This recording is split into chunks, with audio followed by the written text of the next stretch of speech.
Labą dieną, norėčiau pakviesti.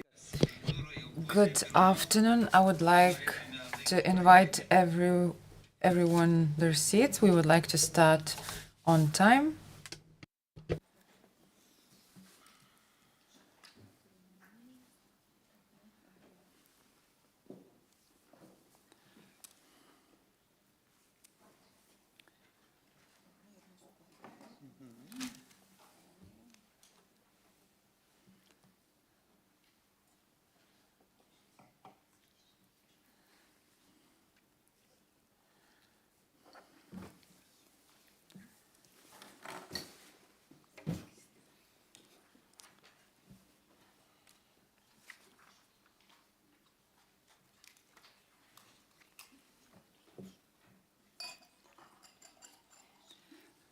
Tai dar kartą labą dieną. Good afternoon once again. I am Algirdas Ysas. I will be the moderator of the first part. I would like to thank Lilia for the invitation to participate in this conference. I often participate in conferences on human rights. And today we're having 60 Days of Activism Against Violence Against Women International Conference titled War, Trauma, and Women's Human Rights Protection, Women's Human Rights in Lithuania 2024. I welcome you to this conference, and I believe this conference will help us to change and improve the situation both in Lithuania and internationally, since it's an international conference and our participants from abroad will share their insights as well. You can see the participants in our panel. It's Lauryna Šedvytis, chair of the Seimas Human Rights Committee,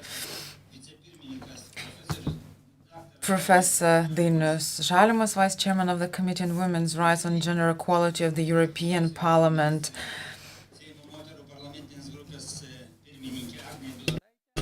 Ms. Agnė Bilotaitė, member of the Seimas and a member of the Provisional Group of Women,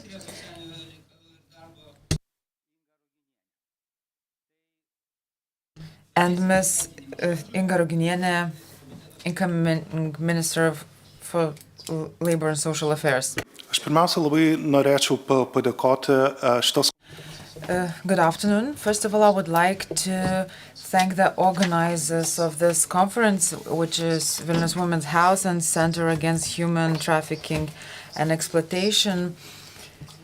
We are talking in a context of war that is very near us.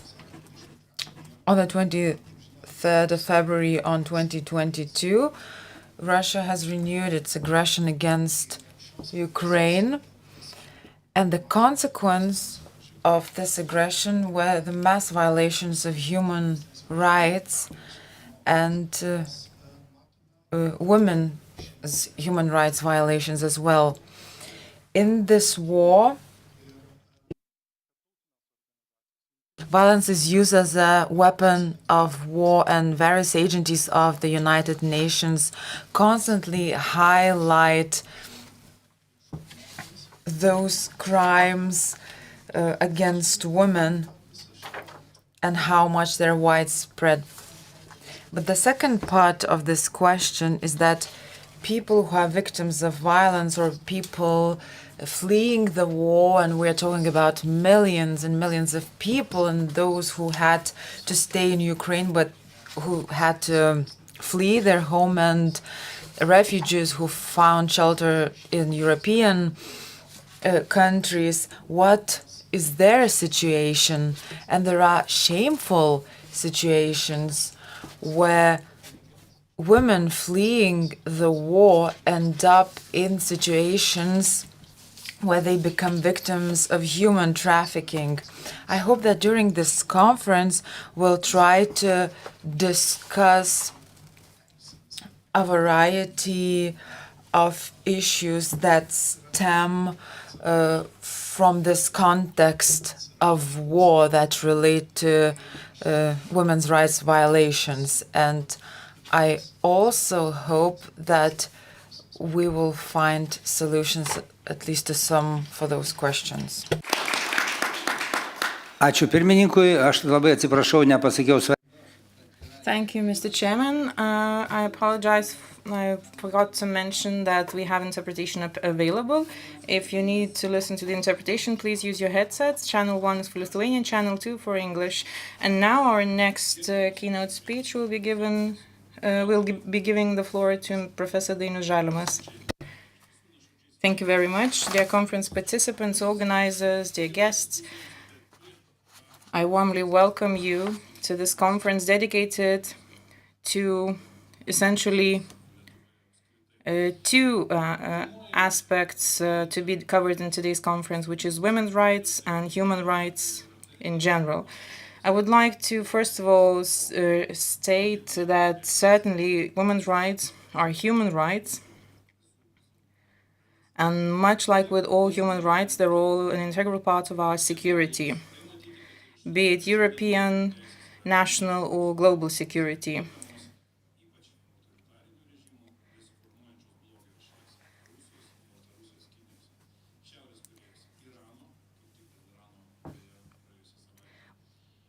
This can be seen in how women's rights are today undermined and trampled, particularly by authoritarian regimes, primarily Russia, Belarus, China, North Korea, Iran, the emerging axis of evil.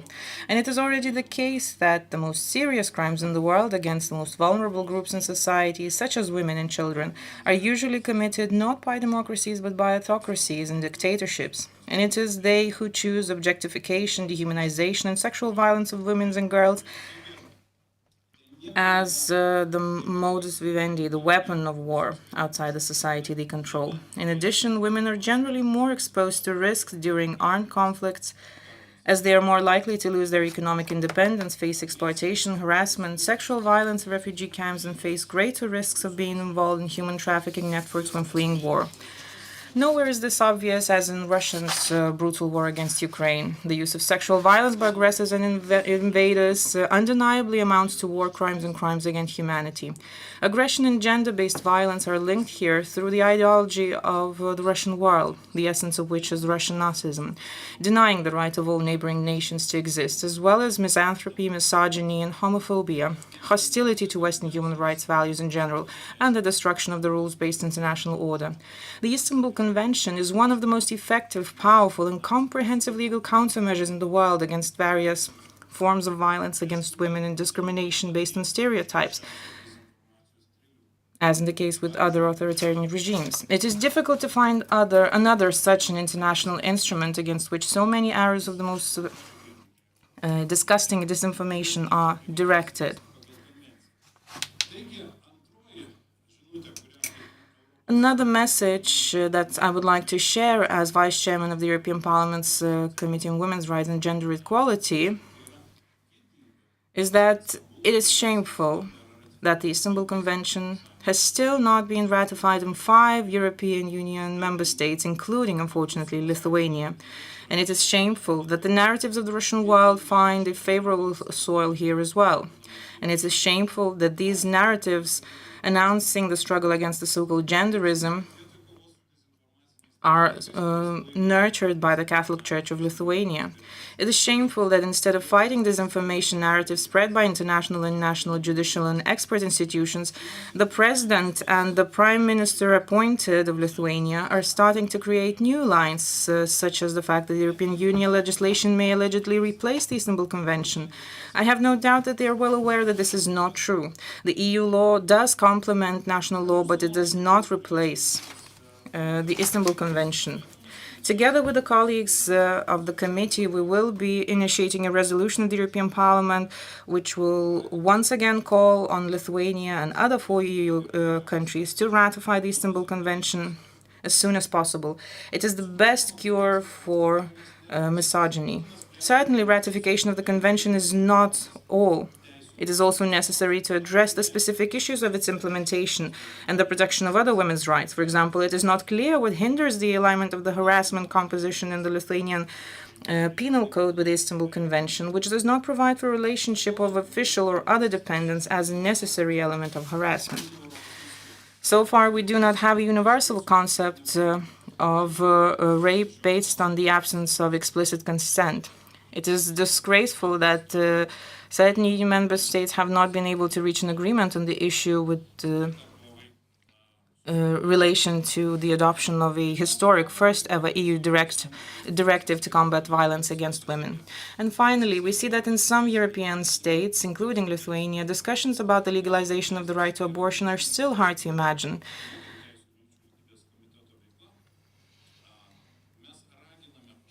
In the framework of the work of the Committee on Women's Rights and Gender Equality, we call for the removal of all barriers to access to safe abortion.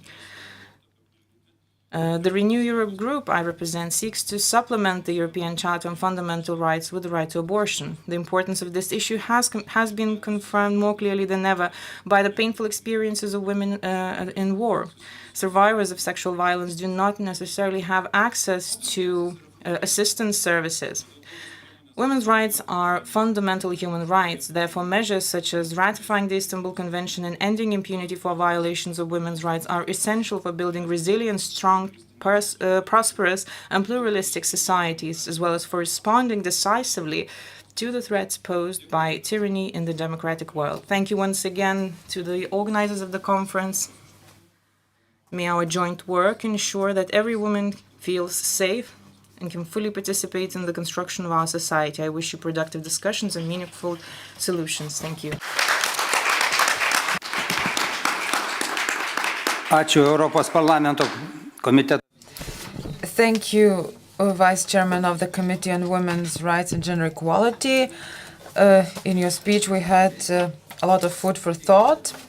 And now I would like to give the floor to Minister Ms. Agne Bilotaite. Thank you for the opportunity to be here today and to give my speech. It is sad and unfair that in the 21st century we still have to discuss about women's rights and equal opportunities.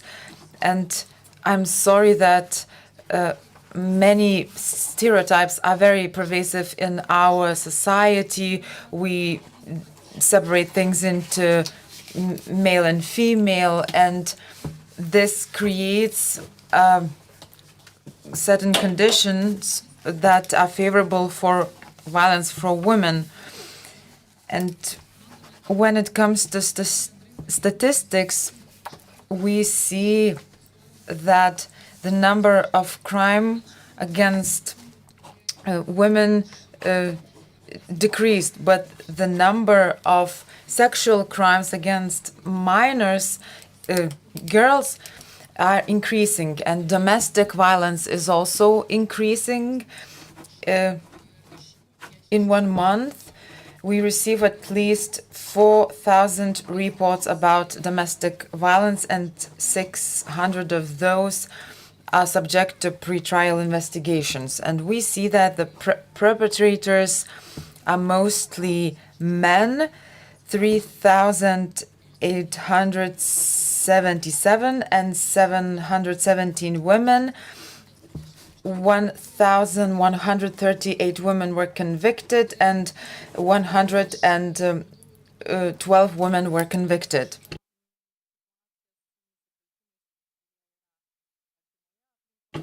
And when it comes to domestic violence and crimes of sexual nature, I often hear questions whether our law enforcement institutions are qualified enough and have enough empathy to carry out these investigations. And during my term of office, I try to discuss a lot about the challenges in our services, and with the new Commissioner General, we talked about a variety of tools, and yes, we have a variety of procedures. There are requirements how our officers should operate, but we all understand that empathy is also very important, which is very difficult to include into the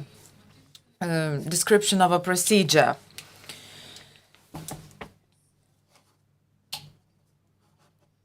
We discussed the implementation of certain training programs for leaders so they could teach their officers new ways of working. And we can deal with even the most sensitive situations if we have the right tools. We are living in the times of change, and when it comes to the brutal war of aggression in Ukraine, we see that women and children are the main target, and there's nothing sacred, none international norms that the enemy adheres to. We see that the enemy doesn't comply with any international commitments. And the reality is that, and it's important to see what's Lithuania's stance in this case. So, first of all, at the beginning of the war, we had to host many people fleeing from war and to tackle the risks they experience due to the weak condition.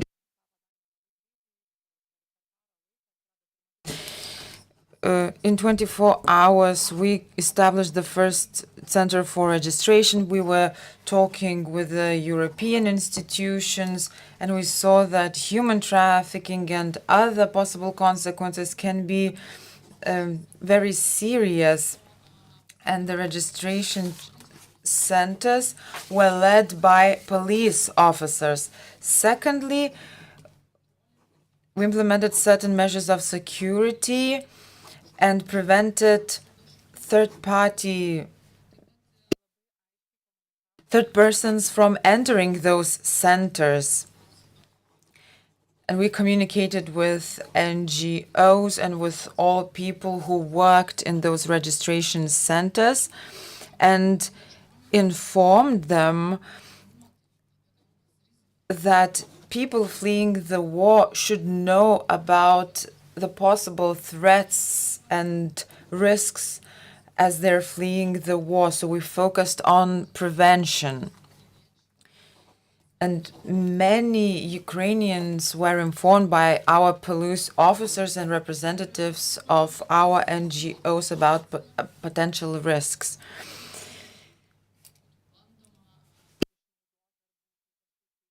So we contained the situation, and cases where people were exploited were not recorded, and it has to do that we managed to take timely measures. It is also important to note that in Lithuania we have a victims assistance systems, and it is funded. It receives 300,000 euros. Maybe we should fund that institution more. And people who suffered from forced labor, sexual exploitations can ask for help. And in this area, we have to strengthen the cooperation between the institutions, which is the most important aspect. What else needs to be done? The Ministry of the Interior has adopted already the third plan on the fight against on human trafficking, and we decided to focus more on prosecutors, judges, and increasing their skills to identify the cases of human trafficking and to carry out effective investigations and to prosecute those crimes accordingly, and to improve the skills of the relevant services.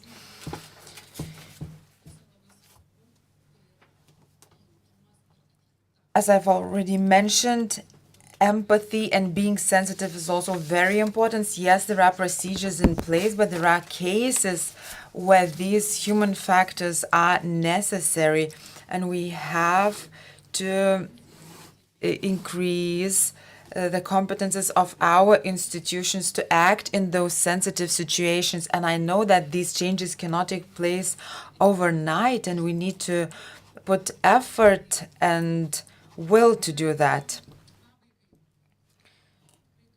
And to sum up, I'm once again glad to be here in this conference, not only as a former Minister of the Interior, but also as a head of the provisional group of women of the Seimas, which was established just recently. And I would like to send everyone a message that this is the largest provisional group in our parliament, and we are ready to be very active when it comes to these topics, when it comes to crimes of war against women, and the voices of women needs to be heard, and both women and men have to work together and use a variety of tools to make those war crimes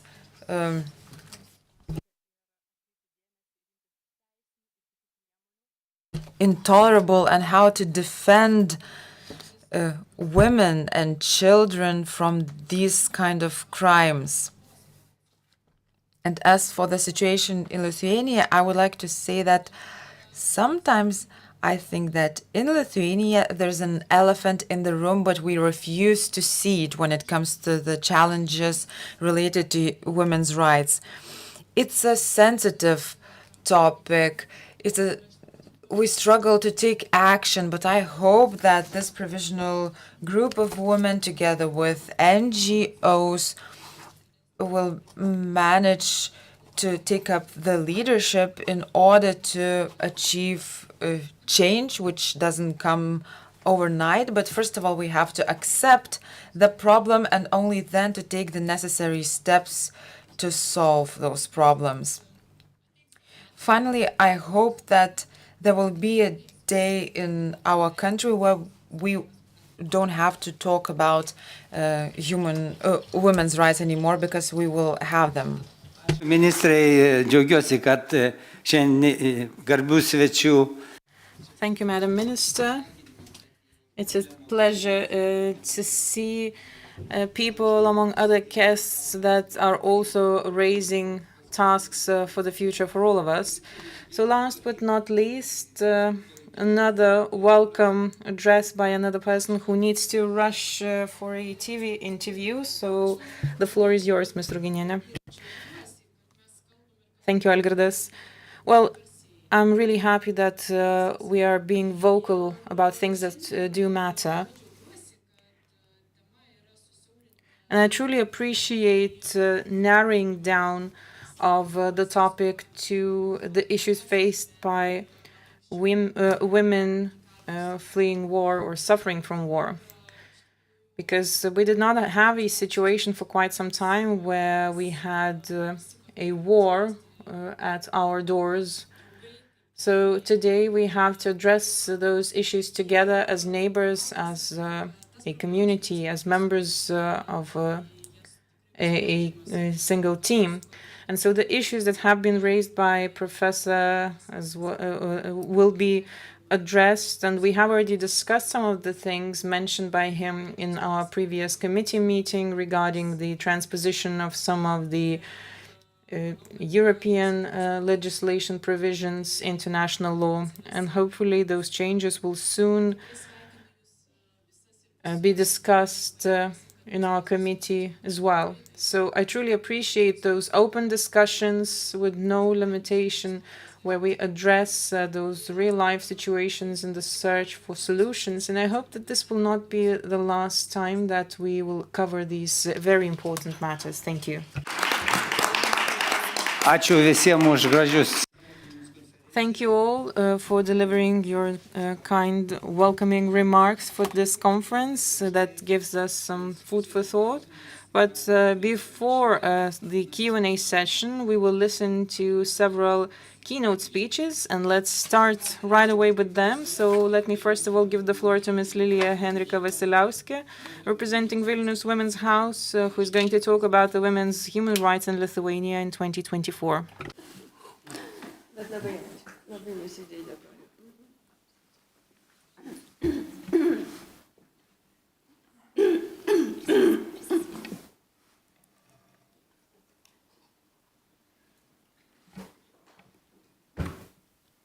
Gerai. Ok, čia yra kažkur mano mikrofonas, tiesa. Gerai, tvarkoj. Tai kągi, labai ačiū. Thank you for your beautiful welcoming remarks, and I welcome everyone here to this conference, and the issue is relevant, and I am happy that so many of us care about it. And I'm happy that we want to discuss these issues and find solutions, and then to offer those solutions for our decision makers, our politicians, for our newly elected Seimas and the new government, which is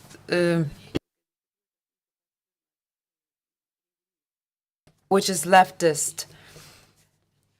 And I'm happy that I would like this event to provide very clear recommendations and to define our position for the new Seimas. As why women's human rights? We have been hearing from our academia that the question, why do we say women's human right? Aren't women human? This issue was masked behind the masks of social problems and other issues. The International Human Rights Conference in Vienna in 2023 defined that women's rights are human rights, and the problems of the half of our society can be solved only through the lens of human rights, because it's a constitutional right of every citizen to have equal opportunities, and not formal rights, but also really equal opportunities, and to act in a variety of fields in life. And throughout the millennia, men and women have not been equal. We need to focus on the fact that it's a human right problem. And Vienna's conference says that women's rights is integral part of human rights. And since we're also talking about domestic violence and violence at home, and the same conference defined this violence as a violation of women's human rights.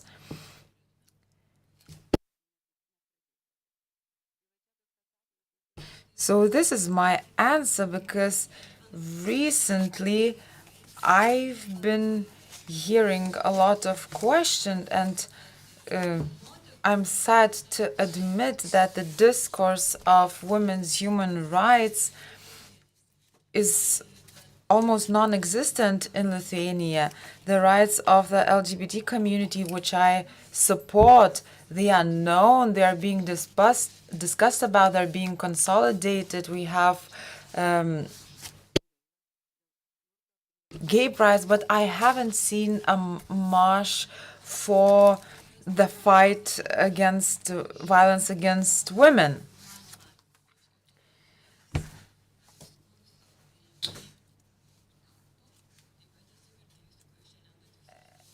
And sometimes even from my colleagues, I hear, why are you going everywhere with these women's rights? And our community is also divided, and everyone is annoyed that we're focusing on women's rights, because then the society has to admit the fact that violence against women is very pervasive in our society, and we don't manage to tackle it. And as Professor Judith Herman said, the society struggles to grasp the circumstances of women in the family. Therefore, we have to talk about it even more, and we have to convene these 16 days of activism against violence against women.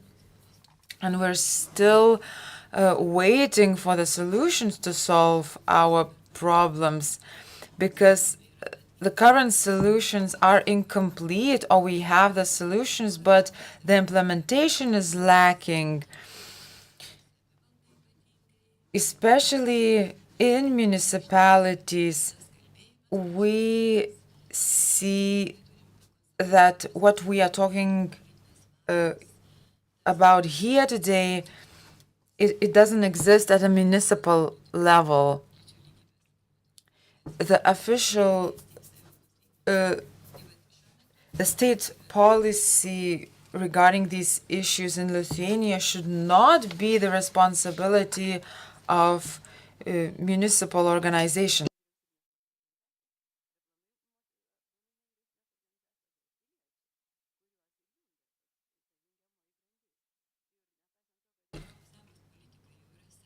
And despite the fact that EU highlights the principle of subsidiarity, we don't have that in Lithuania.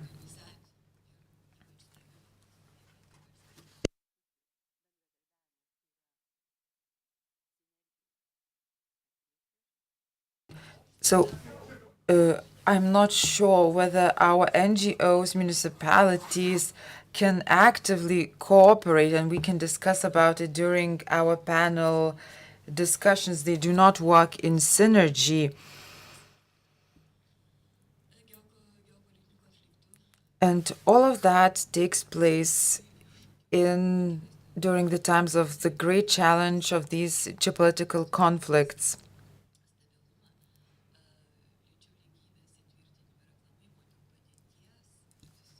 And the way we see women's position in the society,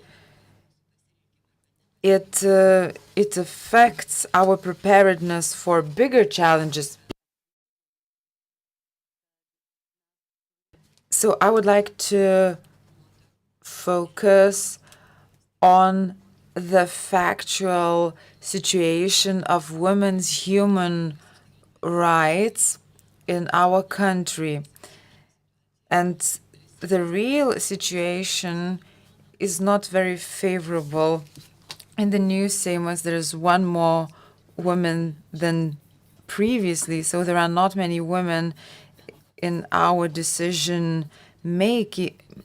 Only 27% of women are parliamentarians, and we need at least 30% to have our voice heard.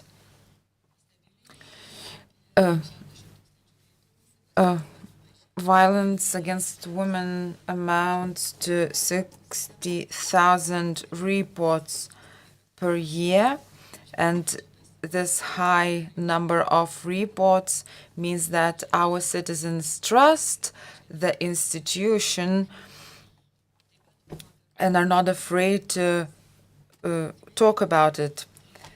Another factor is the economic situation of women, and the pay gap for the same work is on average 30% and up to 20% in high-income fields. Are there institutions in Lithuania who try to empower women and consolidate the preparedness of our country to support women's rights to create equal opportunities for all? No, we don't have such institutions. We don't have the institutions we had in the 1990s.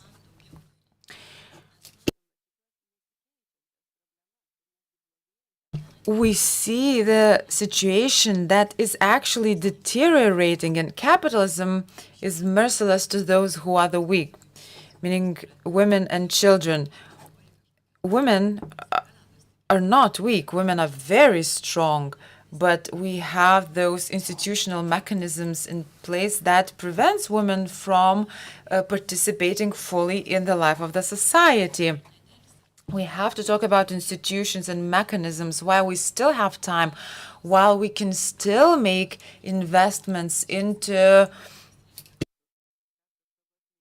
infrastructure if we are getting ready for the war, which I'm thinking about when I'm listening to the new minister.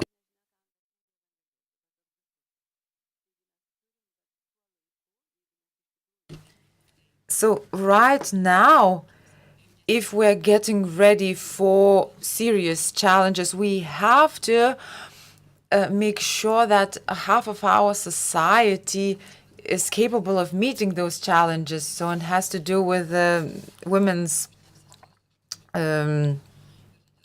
stance in the society.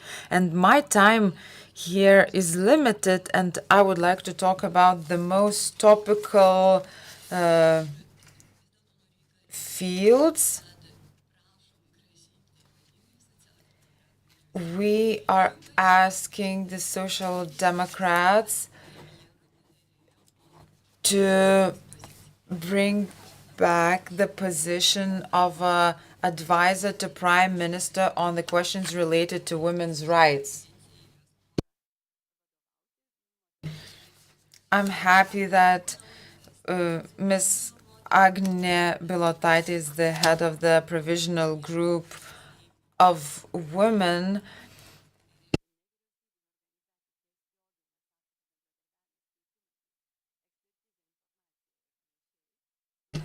And to bring back the consultative forum under the Seimas, another mechanism which used to work in the 1990s.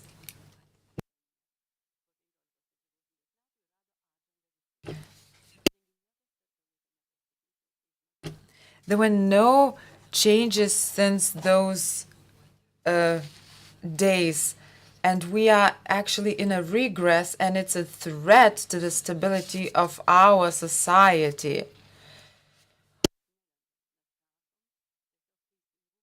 We're asking for justice for the sake of all of us.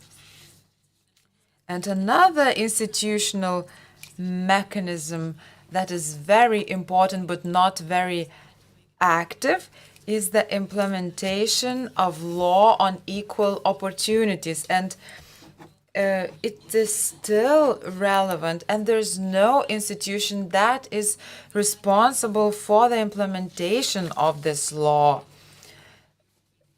The other laws have overshadowed this particular law, and we have to renew the implementation of my previously mentioned law, because that law focuses on the level of municipalities, because municipalities have to support their NGOs, their women NGOs.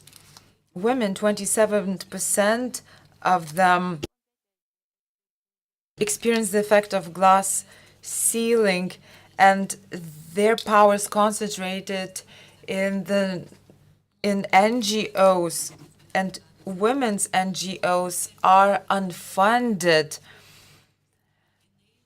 Our organization has a certain status, and we haven't been receiving any state funding for 4 years. Another NGO, Gongo, is a information system, prevents Vilnius Women's House participation for funding.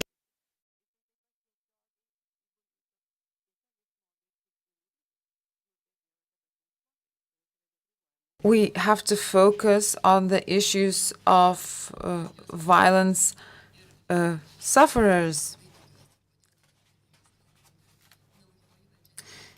The new government has to revise the law against violence in domestic environment. We were promised cooperation.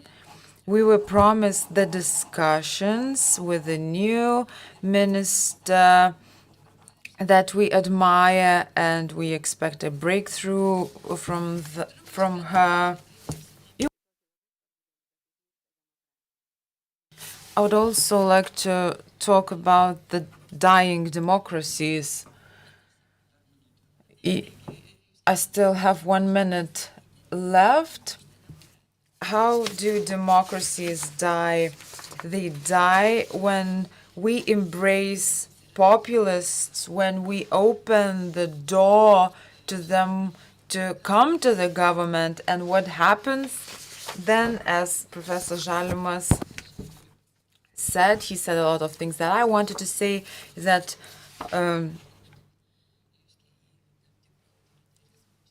authoritarian regimes weaken our immunity, and we don't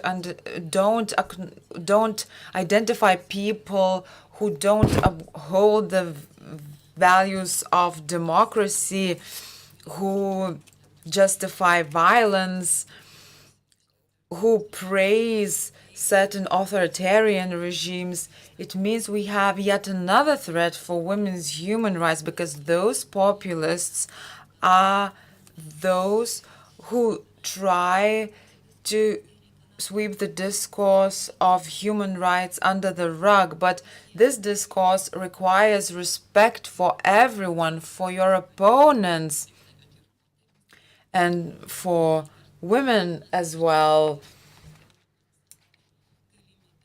And this way we're narrowing down our opportunities to stabilize our society, to increase our consolidation in face of challenges, our trust in the government.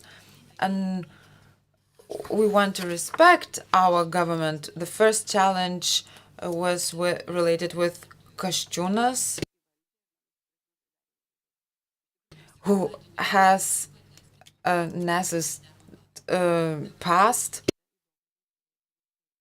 And we have another person who's going to take very interesting action. We are talking about our steps, and there are in that discourse, in the political debates, they were not talking about women's rights. They were talking about animals' rights, but not women's rights. And we support the law on civilian partnership, but there are no talks about prevention of domestic violence and women's NGOs and how they help women.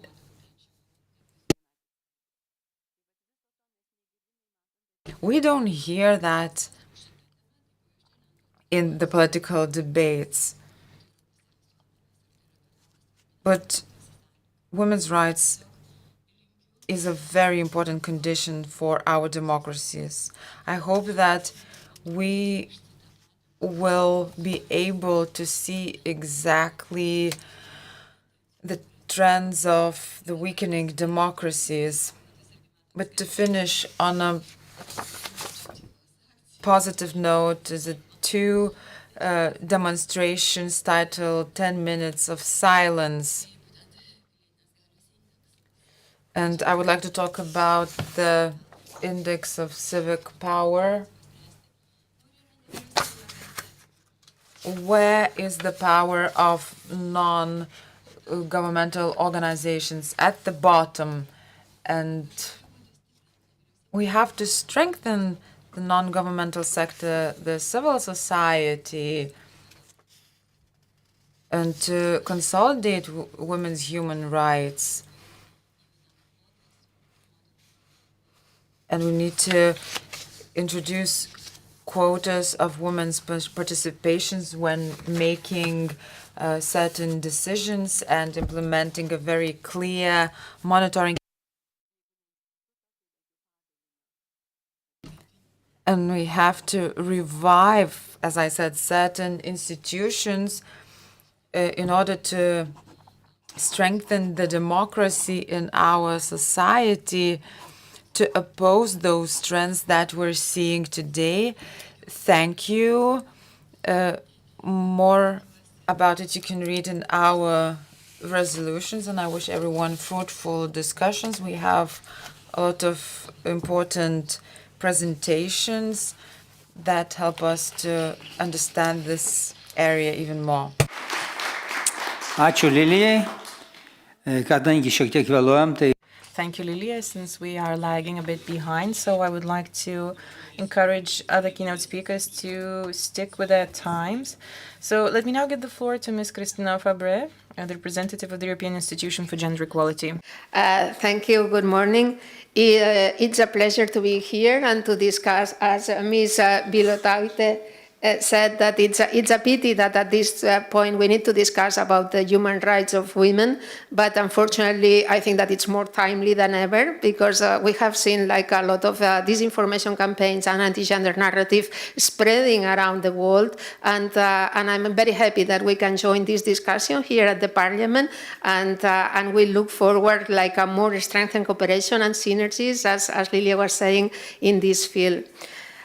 For those who do not know, the European Institute for Gender Equality, it's based here in Vilnius, Lithuania, and it's the EU agency that deals with the promotion of gender equality between women and men in all their diversity, like providing knowledge and evidence and data. Our main aim is that to mainstream gender in all EU and national policies, to, as I said, like to promote gender equality across the European Union. My name is Cristina Fabre. I'm working as the gender-based violence team leader at the European Institute. That as we have already mentioned, that the past decade has seen a lot of a global escalation of different types of crises and conflicts, and the emergence of new security risk. We are not talking about the security risk at our EU borders, but or external security risk, but mainly at the internal security risk, domestic security risks. Also because of this escalation of crisis and conflicts has an impact on the intimate partner violence in our domestic violence within our borders. The gendered impacts of crisis, we have seen that there are a lot of consequences when we are talking about crisis and war conflicts, and there are very few scarce data on the women experience violence, but we have seen that in the humanitarian settings, almost 70% of the women have experienced or are experiencing some sort of gender-based violence, compared to 35% of women experience violence worldwide. So meaning that most of the double of the women that experience violence are in the humanitarian settings.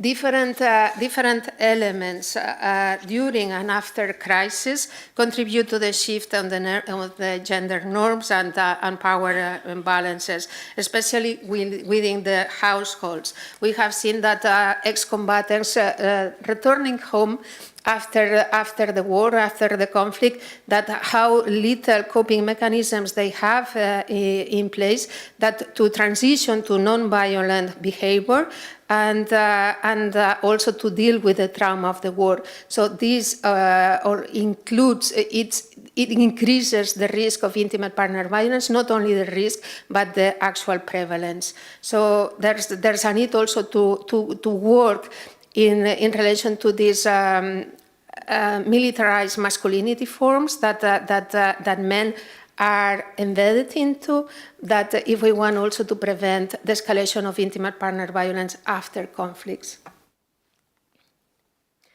That we have seen that all crises have consequences that impede the women's full enjoyment of their rights and to live a life free from violence.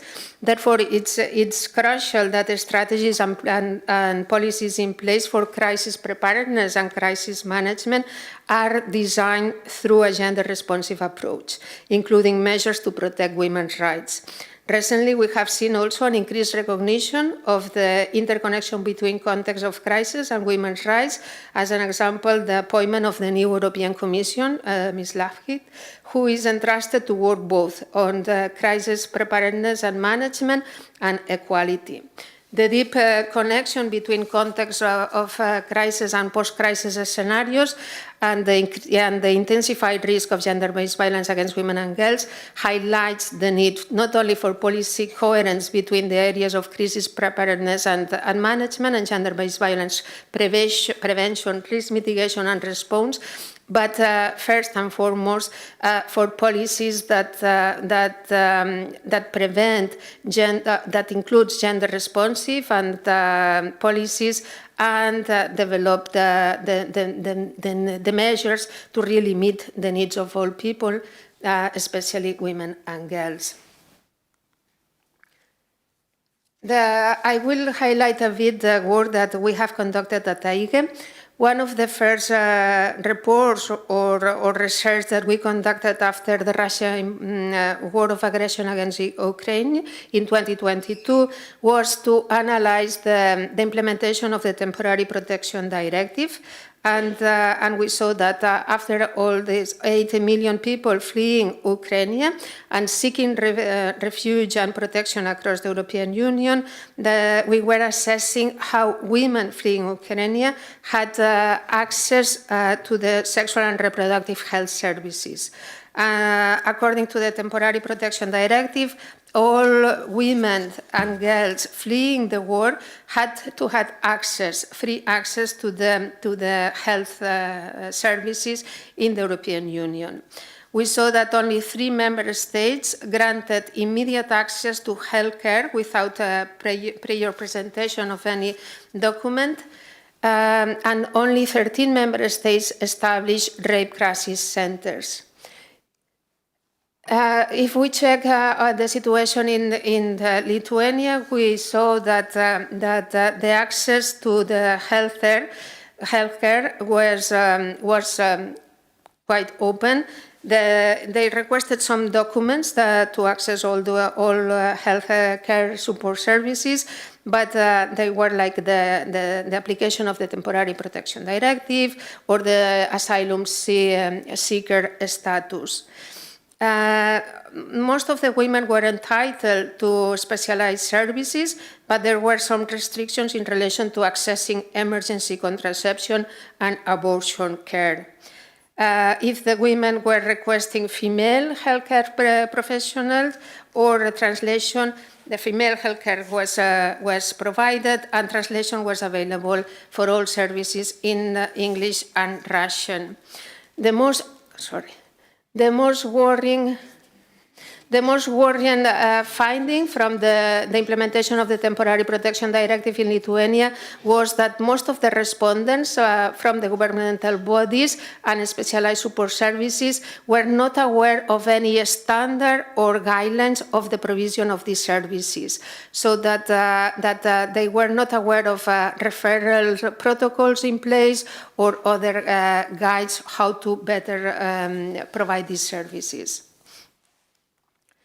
You all know that member states have conducted the EU GBV survey. I think that Lithuania already did 2 years ago, and the results were presented by the National Statistics Office, but now we have, last Monday, on 25th November, the EU average and all data was presented, was published.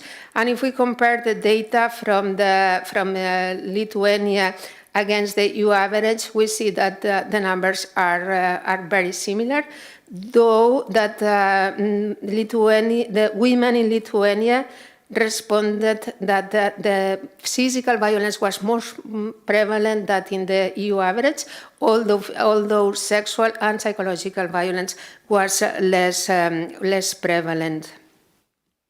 For us, it was a little bit also surprised to see that if we are looking into the age group, in Lithuania, the youngest girls report or disclose being victims of violence less than the elderly. And this is the opposite pattern that we see in the other EU countries or most of the EU countries.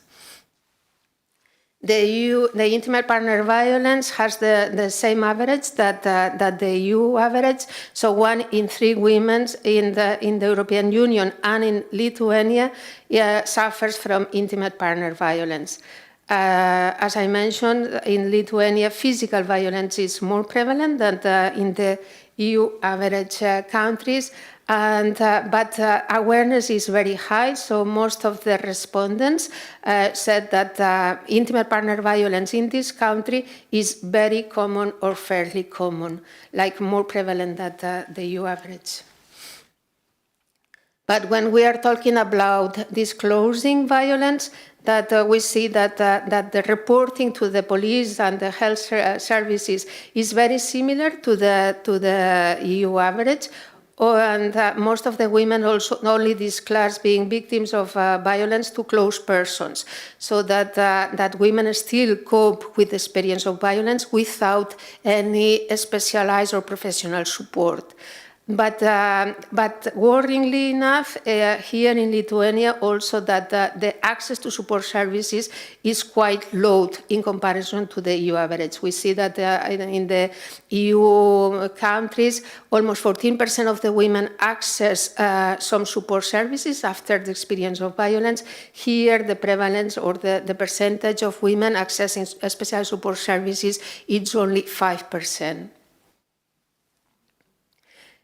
Despite this low percentage of women accessing specialized support services, the awareness of the respondents of these support services being in place in the country is quite high.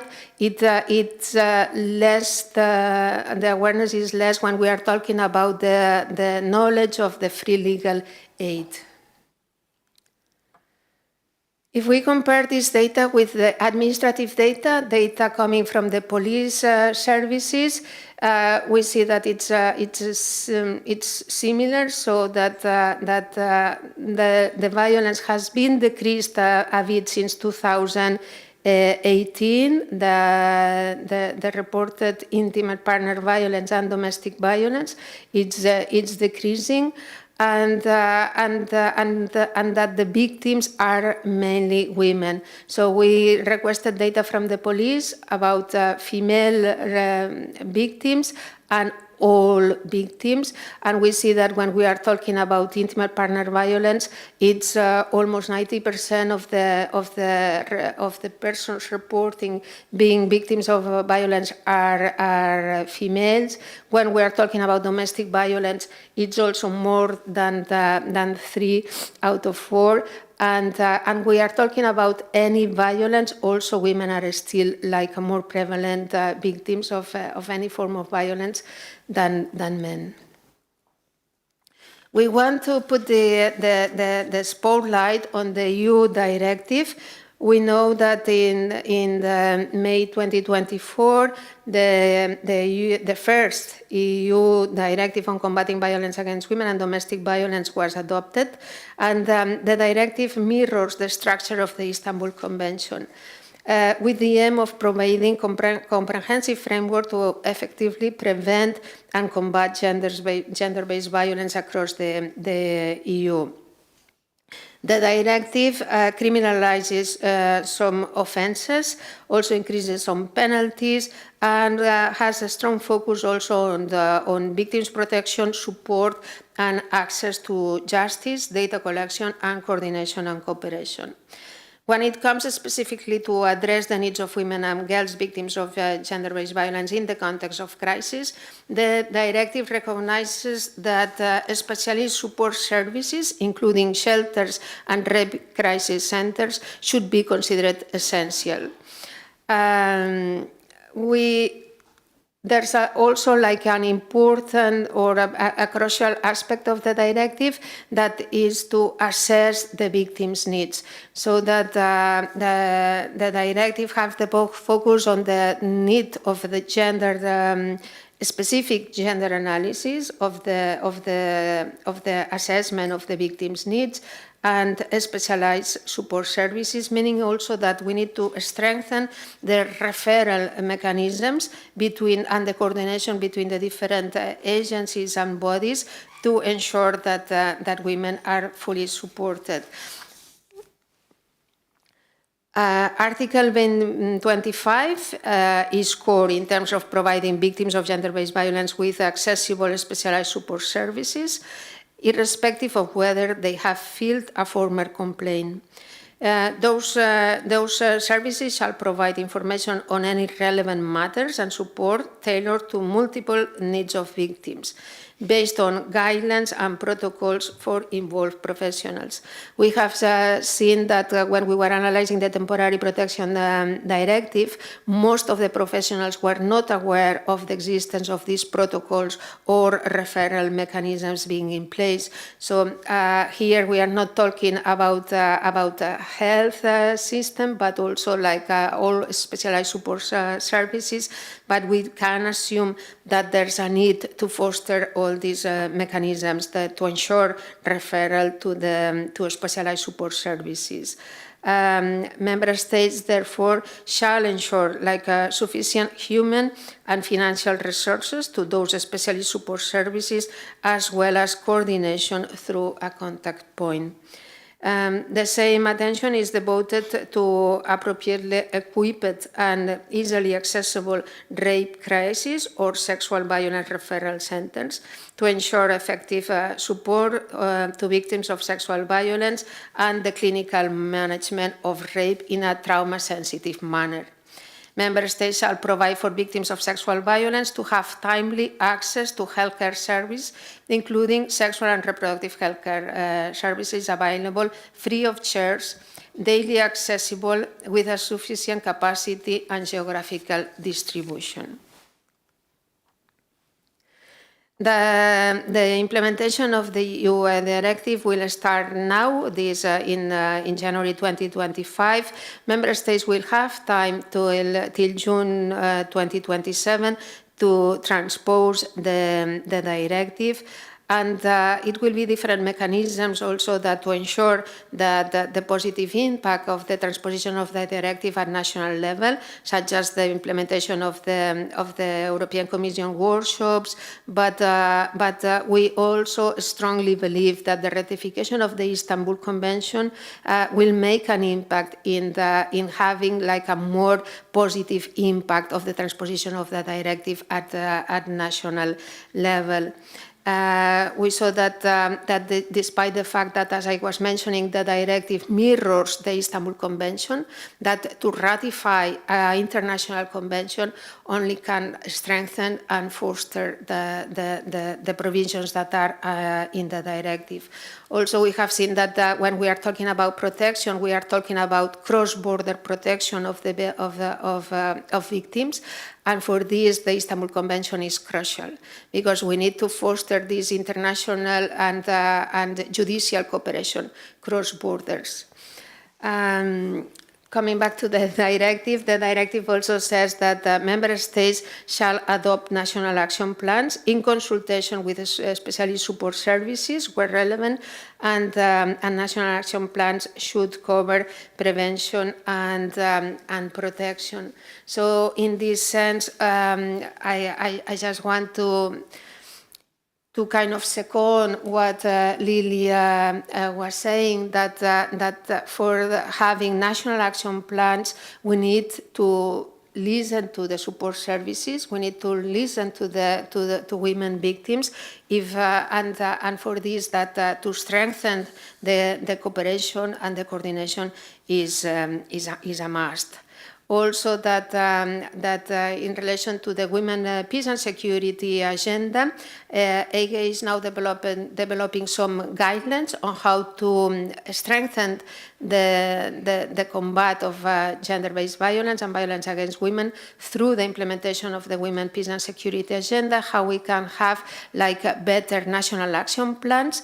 And in this sense, we also highlight the need to listen to the voices of women and support services. This policy brief will be published next year, beginning of next year, and we hope that it can be useful for this effort, because we have seen that Lithuania has a national action plan on women, peace and security that is ending this year, 2024. We probably that the work on having a new national action plan has already started, but we hope that still our policy brief will be of help for your efforts. And in conclusion, I just want to finalize with the Article 40 of the EU directive that really highlights the need of coordination and effective cooperation among relevant authorities, agencies, and bodies, including ombudspersons, local and regional authorities, law enforcement, judicial authorities, support services, and in particular, women's specialized support services, as well as non-governmental organizations, including the protection of welfare authorities, education, healthcare providers, and children protection agencies. We do think that there's a need to listen to everybody and to strengthen all the coordination mechanisms that each country has in place. I just want to thank you, and that we are at your disposal, because we are based here in Vilnius, and we will really also be happy to get more involved and engaged with the government, but also with the civil society organizations. Thank you.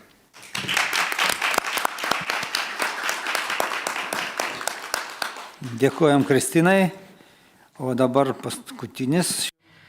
Thank you, Christina. And now, last but not least,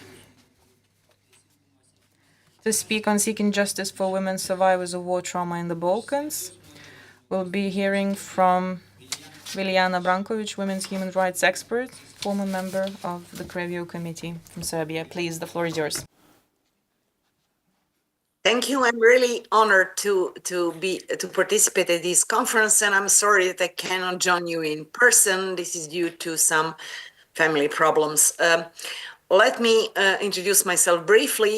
I was a member of Grevio for 8 years, and I participated in developing Grevio recommendation number 1 on the digital dimension of violence against women and Council of Europe recommendation on sexism. I teach as a guest lecturer at the master's program on human rights, which is implemented jointly by the University of Bologna and University of Sarajevo. But for my identity, is very important to say that I joined the women's movement as a teenager. I participated in over 40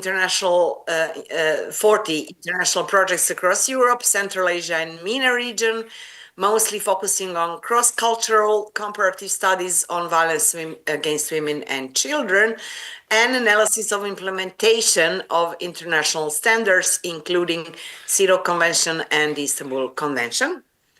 As international consultant, I have worked for many UN agencies and international actors such as UN Women, UNDP, UNFPA, Council of Europe, UN Special Rapporteur for Violence Against Women, Council of Europe, European Parliament, European Commission, and so on. I wrote handbooks and manuals on the Istanbul Convention for different target groups, parliamentarians, policymakers, and the police. I'm an honorary member of WAVE, and my research bibliography involves over 200 references. Based on the title of my presentation, you might conclude that I'm going to concentrate, on seeking justice, but I would like to concentrate on long-term consequences, psychological consequences of war trauma, and I'm going to talk about 2 groups of women in the Western Balkans: women affected by war and women survivors of conflict-related sexual violence. A significant proportion of women in Western Balkans can be considered directly affected by the armed conflict, as found in the comparative survey on the prevalence of violence against women, which was conducted by OSCE in 2018 and published in 2019. Bear with me, these percentages are high. 10% in Montenegro, 19% in Albania, 19% in North Macedonia, 26% in Serbia, 64% in Bosnia and Herzegovina, and 73% in Kosovo. You probably ask yourselves now, what does it mean to be directly affected by a conflict? In this study, being conflict affected was defined as having lived through a period of conflict and having at least one of the conflict-related experiences. I will now explain these experiences, since it is important to understand what these women have survived. Conflict-related experiences were defined as hearing gunshots, bombing or shelling, living in a location where armed personnel was stationed, witnessing fighting, having family home or other property destroyed or taken by an armed group, having a husband, partner, or other family member who participated in fighting, taking an active role in fighting, witnessing civilians in the local area being detained or imprisoned. I'm sorry, I'm not hearing my voice. Something is wrong with... I'm hearing my voice too. Can we maybe repair it? Sorry, Biljana, we can't really do anything. Maybe you can just mute yourself, like not mute, but not your sound on the computer to tune it down. Okay. But we hear you very well.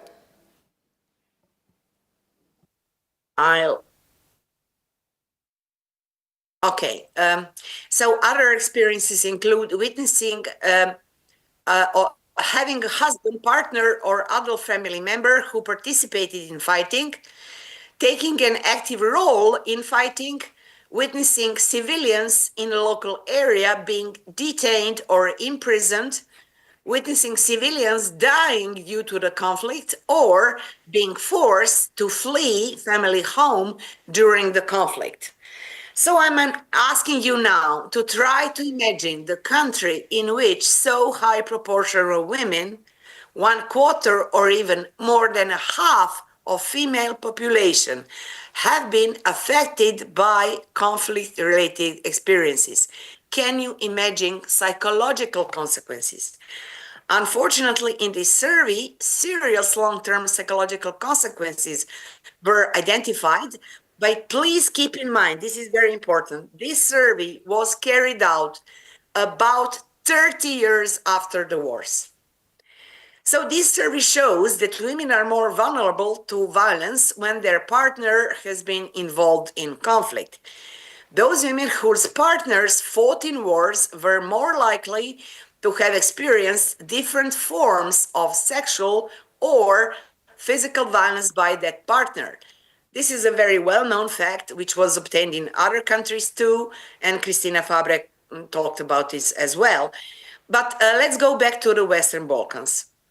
Women whose current partners have fought in war are more likely to disclose in the survey that they have experienced physical and or sexual violence at the hands of their current partner, compared with those women whose partners have never fought in an armed conflict. For example, a significant difference was found in Serbia. Prevalence of physical and or sexual violence by a current partner was 9% among women whose current partners did not fight in war versus 17% among women whose current partners were war veterans. Unfortunately, there are alarming findings about psychological consequences of violence by a current partner or non-partner among women who have been affected by war. In other words, women's psychological reactions to violence were more pronounced among those who had experienced armed conflict. Conflict-affected women who said that they have experienced violence at the hands of a partner or non-partner are more likely to say that following the most serious incident, they felt fear, shock, shame, and annoyance. However, they are less likely to report anger or guilt. Conflict-affected women are also more likely to say that they have experienced all of the psychological impacts they were asked about, most notably loss of self-confidence, feeling vulnerable, and being depressed. So to conclude this part of the presentation, we should have in mind that due to the long-term psychological consequences of wars, some women might need psychological help and other support many years after the conflict ends. Now I would like to speak about women survivors of conflict-related sexual violence in the Western Balkans. We don't know how many women in our region have survived conflict-related sexual violence, but please have in mind that we will probably never know. Women survivors often suffer in silence. Survivors are often silent about their experiences, sometimes for years, sometimes for decades. Experienced helpers who work with women survivors of this type of sexual violence can tell you about this silence. I will quote the words of Lepa Mlađenović, feminist and co-founder of Women Against Violence Europe, WAVE, who has worked for many years in providing specialist support and counseling to victims of sexual violence, including victims of war rape. She says, "The history and her story of many women's experience show that women can hardly speak about the sexual crimes they survived. Post-traumatic women's silences must be understood in the context of social patriarchal interpretation of rapes that inverts the burden of the shame and responsibility on women who were tortured instead on rapists. Women's post-rape silences are a consequence of a historical discrimination against women that is perpetuated at all levels by the state laws and regulations, by traditions and cultural rules embodied in family members, and finally in our own bodies and psyche. Post-traumatic feelings of war rape are similar to feelings after torture, but there is still that little difference of the sexual dimension in the context of patriarchal inversion, which makes this crime and its consequences like no other. I will give you an example to help you imagine the silence surrounding war rape. One Bosnian woman fled to Denmark after the war and lived there in a small city as a refugee with her family. She asked for help to overcome war trauma and worked with a Danish psychiatrist for 3 years through an interpreter, but she never mentioned her experience of war rape. Only when she met the only psychiatrist in Denmark who spoke Bosnian, Croatian, Serbian, because he was of Bosnian origin, she finally was able to disclose her experience. She explained that her husband does not know that she was raped 15 times, and her children do not know either. She also said that she was terrified to talk to Danish psychiatrists because the interpreter was present, and she was afraid that the interpreter might tell someone and that her husband might somehow find out since they lived in a small place. This story about silence surrounding war rape tells us how important it is for survivors to have helpers whom they can trust. Confidential psychological support is essential. I must underline that several women's NGOs in the region made great efforts to help survivors, and some of them have been still working on this 30 years after the end of wars. I will talk about their important work in the afternoon. Now I just want to focus on the realization of the rights of survivors of conflict-related sexual violence in the region. Recent UN Secretary General's report on conflict-related sexual violence indicates that in Western Balkans, protection and reparative justice for survivors remained uneven. I will follow the Swiss piece dealing with the past analytical framework, which is structured around the rights of survivors to truth, reparation, and justice. The right to truth is related to influencing narratives of history and truth. The right of reparation focuses on access of survivors to trauma-sensitive reparation mechanisms, as well as the right to specialist services aimed at their recovery. The right of justice, of course, focuses on judicial process, but that's the only just small part of the intervention needed, in my view. If we have in mind this conceptual framework, I would say that common challenges across the region are as follows. Firstly, due to the long-term psychological consequences of conflict-related sexual violence, some women might need psychological help and other support many years after the conflict ends. Therefore, the OSCE study that I mentioned before confirmed that specialist support services to sexual violence victims, including victims of conflict-related sexual violence, are badly needed in the region, but also everywhere in Europe. We just heard from Cristina Fabre that forms of support to sexual violence victims is underdeveloped across Europe. Unfortunately, apart from several women's NGOs in my region, there are very limited specialist services for victims of conflict-related sexual violence aimed at assisting in their recovery. As implied in reports of relevant treaty bodies, including Grevio, all countries in the region lack specialty support services for victims of sexual violence that should be established in line with the standards such as the Istanbul Convention. In line with the convention, states should establish specialist support to victims of sexual violence in a form of rape crisis centers or sexual violence referral centers. Second common challenge across the region is the following.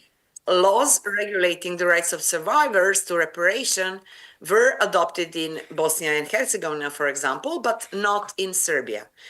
Implementation of respective laws is slow and ineffective, and most of survivors did not realize their rights to truth, reparation, and justice. And also, nationalist narratives related to the past wars in the region are prevalent, and initiatives of dealing with the past do not reach out to general population and remain invisible in mainstream media. Finally, I would like to refer to a specific recommendation of Grevio and Council of Europe regarding the realization of the right of survivors and the right to reparation and justice, which may serve women's NGOs in post-conflict countries beyond the regional Western Balkans in rethinking how to help war-affected women and women survivors of conflict-related sexual violence. We should have in mind that countries in the Western Balkans ratified the Istanbul Convention. Under the convention, there is an obligation of states to set up immediate, short-term, and long-term holistic specialist support services to victims of rape and sexual violence, past and present, in the form of so-called rape crisis center or sexual violence referral center. These forms of specialist support should be established for all victims of sexual violence, not specifically for victims of war rape. Rape crisis centers offer long-term help in a conditional manner, regardless of whether sexual violence happened recently or in the past, even 20, let's say, years earlier. And their help is concentrated on counseling and therapy by offering face-to-face counseling, self-help groups, and contact with other services, as well as support to victims during court proceedings, in case that victims wish to initiate a legal process. Rape crisis centers originated in the United Kingdom, Ireland, and some Nordic countries, but they are underdeveloped or non-existent in most countries of Europe, including EU and including Western Balkans. And I insist on this form of help, maybe not under the title Rape Crisis Center, because women in Eastern Europe or women in Southern Europe would avoid entering a service which has rape in the title, because there is still a huge stigma associated with rape. But Rape Crisis Center offer long-term help in confidential manner, and in countries like in Western Balkans, where sexual violence is underreported, as in many other countries, it is very important to have some form of psychological help many years after violence happened. I assume that this is a problem in Lithuania too, and that is why I insist on this form of help, and I would suggest you to include it in your conclusions or call it whatever. As noted in one of Grevio reports on countries in the region regarding victims of conflict-related sexual violence, rape crisis centers offer a unique opportunity to work towards removing any stigma around experiences of sexual violence and begin a process of collective healing and recovery. So, in my view, rape crisis centers, not necessarily under this title, as I said, are therefore the model suitable for victims of sexual violence, including victims of conflict-related sexual violence. On the other hand, sexual violence referral centers are typically located in hospitals, and they provide services only to victims of recent sexual assault. They provide immediate medical care, high-quality forensic examination, short-term psychological support, usually just for a few days, and referral to other women's services for further help. Therefore, in my view, sexual violence referral centers are not a proper model to assist survivors of conflict-related sexual violence who, due to the complexity of rape trauma, may need long-term psychological support or therapy years after the violence happened. Unfortunately, governments in the region started to create sexual violence referral centers, although Grevio, in reports on, let's say, Serbia or Bosnia and Herzegovina, insisted on long-term help which can be offered only by rape crisis center. So the point of my presentation is to insist on the importance of long-term psychological help to victims of sexual violence, including victims of conflict-related sexual violence. And I would suggest you, if you want to address this issue in your country, to rely on experiences of countries which relatively recently introduced these centers, such as Spain, because trying to adopt the experiences from United Kingdom or Ireland, where these centers work for 40 years, would be difficult. So this is my honest suggestion. If you want to help sexual violence victims, addressing their problems through providing long-term psychological help is essential. And it is recommended that women's experienced NGOs should provide this help in a confidential manner. Thank you.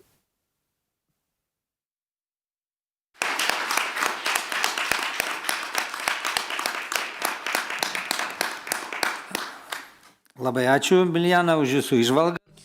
Thank you, Biljana, for your insights. I wasn't a very good moderator.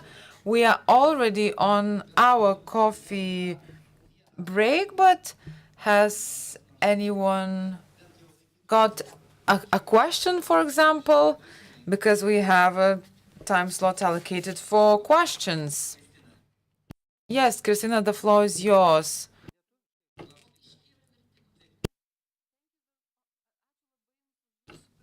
Thank you for your presentation, Biljana. And I don't have a question, but a painful remark, because in our center on against human trafficking exploitation, we have a little project where we support Ukrainian people, Ukrainian women who experience conflict-related sexual violence. And this is not a large-scale project, but it is very difficult to withhold a certain political pressure. Could you please share? This topic is very politics-related. Everyone wants to know the numbers. Everyone wants to know who's the victim, who's the offender. And you said that confidentiality is very important, and we have this problem relating the publication. Our donors want to know data, want to know a lot of information. How did you solve this problem during the war? I would say that it is very difficult to solve that problem, but my suggestion would be forget the estimates. Because we will never know how many of them are there. We will never know. And that is what I try to explain in this part of the presentation. Imagine women who are silent for many years. They don't want to share that experience with their husbands, with their children. They have no person in their lives to whom they talk about this terrible experience in a confidential manner. Confidentiality is the key, and explaining to your funders that confidentiality is the key is something that you have to find a way to explain. Because women who survive such a terrible experience need to trust you that you will not report their experience on their behalf. Only if they, and this applies not only to victims of conflict-related sexual violence, but this rule I'm going to explain now applies to all victims of sexual violence. You, as NGO or any other actor, should not encourage victims to report against their will. Only if they wish to report to the authorities their experience, you should help them in that process, including through accompanying them throughout the process and helping them to address terrible challenges that they're going to face throughout the judicial process. One of the good practices is to keep, to store forensic evidence for a longer time in case that a woman decides after some time to report violence to the police or other authorities. But it's only up to her, and it is and that is why confidentiality is important, that you will not force or pressure her to report against her will, because one of the very important principles of the Istanbul Convention is that services to victims should be provided regardless of their willingness to report violence or to testify against any perpetrator. And I can tell you that as Grevio member, I visited many rape crisis centers and sexual violence referral centers. Now, I don't want to embarrass any nation, and I will not mention in which country this happened, but it happened that it took me 1 hour to explain to a woman who was a coordinator of the center.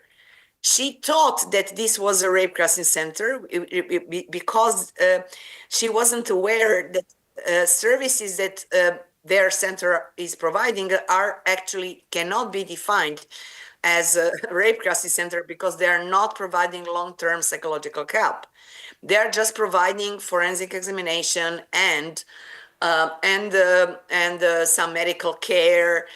And the problem was that the woman did not understand why the newly opened center had only minor victims and did not have in 3 years a single adult woman who came to the center for help.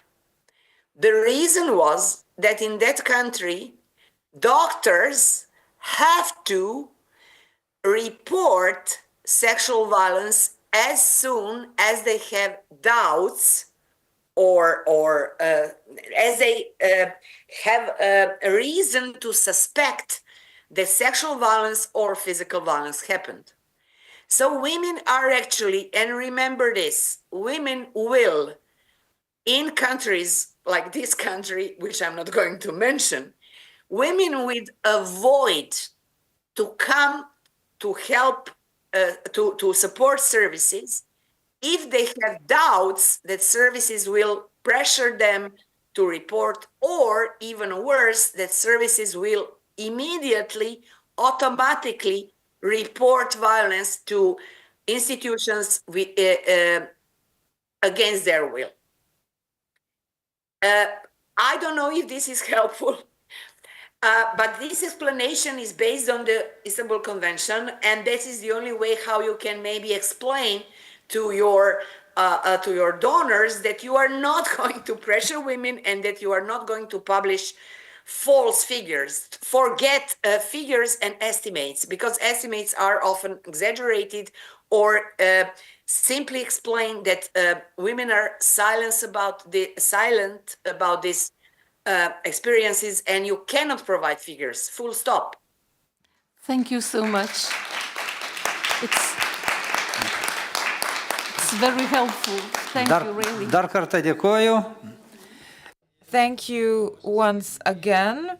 Ladies and gentlemen, I'm announcing a coffee break, and I would like to invite everyone to come back here 14:35.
Kolegos, kviečiu užimti. Colleagues, please be seated and let's continue our very interesting conference after the coffee break. It will be as interesting as it was before the break. I would like to invite everyone to come to the table, to the main table, and join our discussion.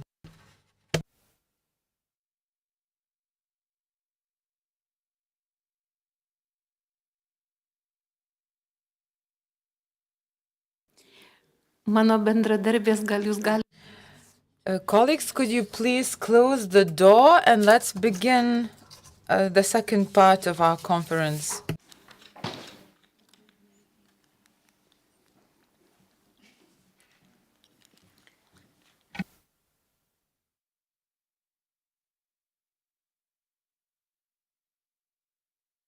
Gerai. Tai mūsų popietinė dienotvarkė.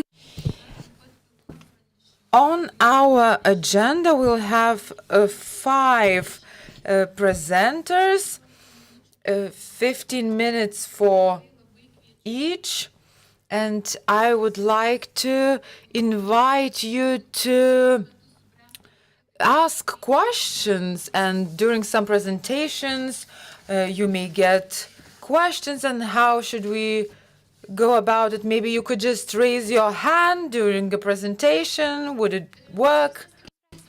Yes, we can do however we want to. At the beginning, we were thinking about listening to the presentations at first, and after that, we would have the discussion. But I'm flexible. Some people want to leave. Mūsų šiandien popietinė panelė turi pavadinimą. Our panel discussion is titled Women's NGOs and the State, Synergy or Conflict. I would like to give the floor for the first presentation Dr. Zuzana Vasiliauskaitė, who's a forensic psychologist, and she has a status of international expert in the area of women's rights protections. She's a board member of Vilnius Women's House and a researcher at Vilnius University. She's going to talk about how are state security and women's human rights interlinked. The floor is yours. Aš pratęsiu jau. Thank you. We have been already talking about it, and recently in Lithuania, the topic of security has been very high on the agenda. However, we have not always thought about the extent to which the protection and consolidation of human rights help address the matters of security and strengthen our resilience. If we strengthen human rights and gender equality in peacetime, it will be helpful in times of conflict. Traditionally, security is understood through military and geopolitical factors, but the concept goes far beyond border protection or national defense. Security covers not only the prevention of external threats, but also the daily life of people, physical, social, economic, and psychological security. In order to strengthen security, we need to recognize that different parts of society have different needs. For example, women's security needs need from those of men, especially in times of war crisis and even in everyday situations. Data clearly shows that women are more likely to face threats of sexual violence, harassment, economic inequality, and their voices are often ignored in decision-making, especially during military conflicts. Security must therefore be understood in a much broader sense and include human rights with a focus on ensuring women's rights, because when women's needs and voices are ignored, it's not only that their well-being, but the well-being of the whole society is undermined. Women's rights in the context of military conflict are of immense importance, and as conflicts pose certain threats for women. In wartime, women are often responsible for family members, children, the elderly, the injured, the refugees. and it has significant impact on their psychological, economic, and social well-being. In military conflict zones, women are even more vulnerable because they face an increased threats of violence, especially sexual abuse. Sexual violence against women has so far been used as a weapon of war to intimidate and destabilize society. We've heard the examples from our previous presenters about what women have to face in other countries. We've heard examples from Ukraine where doctors were forced to stop registering women who had been sexually abused. Such data could become yet another threat to women, meaning that they may be stalked by the offenders. The Bosnian War is an example of sexual violence being used as an instrument for ethnic cleansing and genocide. The ruling of the International Criminal Court for the former Yugoslavia helped to create a legal basis for the recognition of sexual violence not only as an individual crime, but also as a war strategy to demoralize and humiliate enemy communities. Court rulings such as Furungia have for the first time recognized that sexual violence can be considered a war crime and a crime against humanity. This was essential for sexual violence to be seen not only as a consequence of war, but as a strategic tool for achieving military goals and controlling the population. In military conflicts, women are often not safe in their own homes. Violence against women in intimate relationships increases in times of crisis, and as Christina Fabre already said, the culture of militarization, especially when it is driven by external threats, has negative impact on women's lives, increasing the risk of violence against them. Research shows that if a perpetrator has access to a weapon, the risk of femicide increases by 500%. Fleeing the war is not easy, especially for women. War refugees face great dangers when fleeing the country. They are often victims of kidnapping, exploitation, or human trafficking. In refugee camps, women are often subjected to violence, exploitations both from Gaza and other refugees. Another sensitive issue concerns the provision of humanitarian aid. The assistance is not often sufficiently targeted to the specific needs of women, especially when it comes to reproductive health services and psychological support. Women's civil organizations are very important in providing assistance, often lack sufficient funding or support during wartime. Ukrainian women's NGOs providing assistance to displaced persons and war refugees report that the support from the government and various foundations does not reach them. This illustrates the need to include a gender perspective in both security policies and humanitarian aid mechanisms. These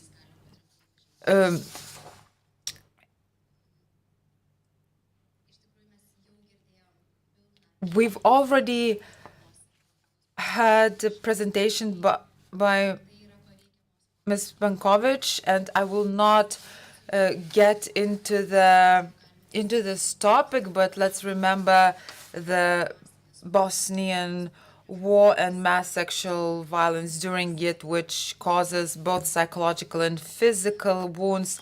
The sad truth is that many of those women live in separations because their families refuse to take them back to their home, and many women after the war are stigmatized and are forced to live a lonely life and do not have any assistance and do not have a place to talk about the trauma and heal from it, because we know that psychological trauma is healed when a person talks about it.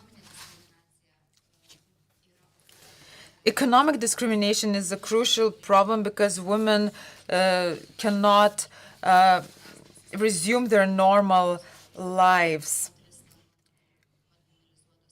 Women are marginalized in politics, their voices are not heard in decision-making, health service and psychological assistance is lacking, and women struggle to recover from trauma.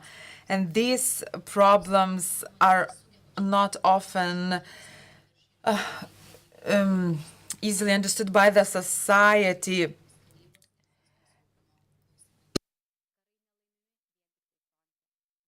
Wars are not won on the front line. They depend on the stability of the society. Historical example shows that in order to maintain peace, we have to maintain a strong society and include NGOs into our decision making. As we see from other institutions, the institutional mechanisms established in peacetime to ensure the inclusion and independence of civil society, especially women's NGOs, very important in times of war. Strengthening these mechanisms not only ensures that women receive the necessary protection and assistance, but also contributes to the stability and well-being of society as a whole, where the social cohesion is directly linked to women's human rights. In other countries where the situation of women's rights is in danger, the situation of democracy is very weak. Because of these reasons, we have to have effective laws and practices in place that protect women from violence, both in times of peace and war, at home and on the streets. This highlights once again the Council of Europe Convention on Preventing and Combating Violence against Women and Domestic Violence as an important tool to ensure the protection of women's rights in the current geopolitical situation. This convention provides clear guidelines on how to combat violence against women and ensure that they are upheld in key areas of society. It is therefore urgent to ratify it and start its implementation. To conclude, it is important to stress that wars are not only won by military actions, but also by ensuring social cohesion and stability, which calls for the consolidation of women's rights. Women play an important role in maintaining the strength and stability of society, and their protection, inclusion into decision-making and empowerment through the adoption of the necessary laws is essential for the common good.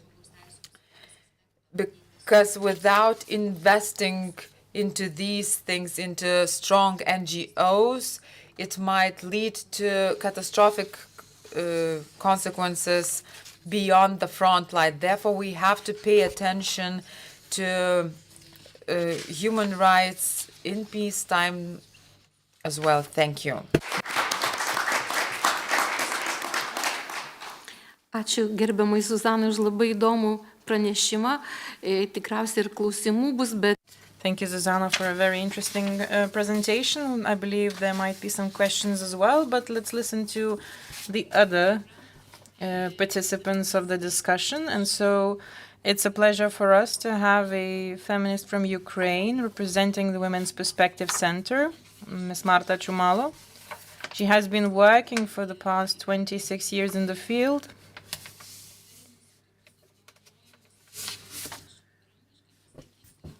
She has been awarded with the Human Rights Tulip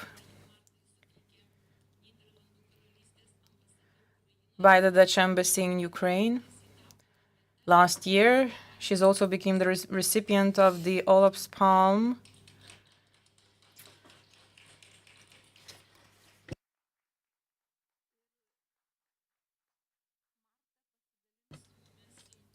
And so Marta today will share with us the Ukrainian women's NGO's experience during the war. So please, Marta, the floor is yours.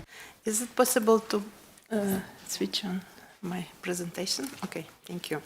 Ukrainian women's organization after the full-scale invasion involved in help immediately, and may I have clicker? Yeah, okay, thank you. There you go. Yeah.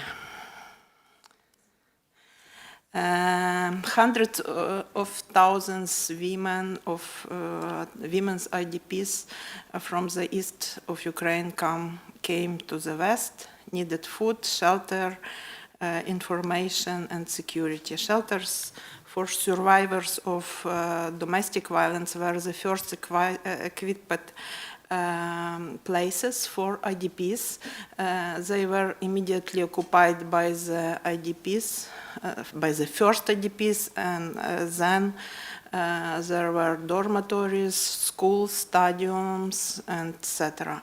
The first aid that was provided was humanitarian aid, shelters, food, water, psychosocial support, medical aid, and informational support.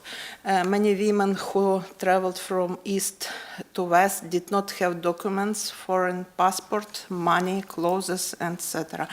Cases of human trafficking began in Poland, Italy, Germany, and other countries when Ukrainian women were taken from the train station by fake volunteers, and then there was no contact with them. Women's organization joined in the assistance, and we started opening shelters. During 2020 to 2023, my organization, Women's Perspectives, opened 7 shelters. We support 3,500 women and children. Psychological health was very important. Psychological first aid and long-term psychotherapy were and are needed. The war had and still has a strong influence on the psychological influence on the psychology stage of people. And the international community of women leaders for Ukraine, in cooperation with Institute of Sociology of the National Academy of Sciences of Ukraine, conducted research on the condition of women in Ukraine during the war. The results were presented on September 2024. According to the results, 94.7% of respondents indicated that their health and psychological state suffered significantly in the war. The majority experience constant stress, traumas, which negatively affect their emotional state. It was and is very important that women regain control over their lives. In our shelters, we have never give ready-made food. Women themselves had to decide what they wanted to eat today and cook it. We gave just products. We do not have cleaners or other staff in our shelters. We only have one administrator per one shelter. They themselves decide how they provide everyday routine and what they want to, how they want to live their lives. Each IDP woman makes an individual plan. This can include, for example, finding a kindergarten for a child, obtaining documents, finding a job, working with psychologists, participation in a self-support group, making an appointment with a doctor, etc. The main task of our work as IDPs is to help people regain control over their lives, help to integrate trauma and restore old context and establish new safe connection with people, empathy and sensitivity. These are our primary trauma recovery tools. When people find situation security, then can enjoy and grieve together and plan their future, even in total uncertainty and unknown situation.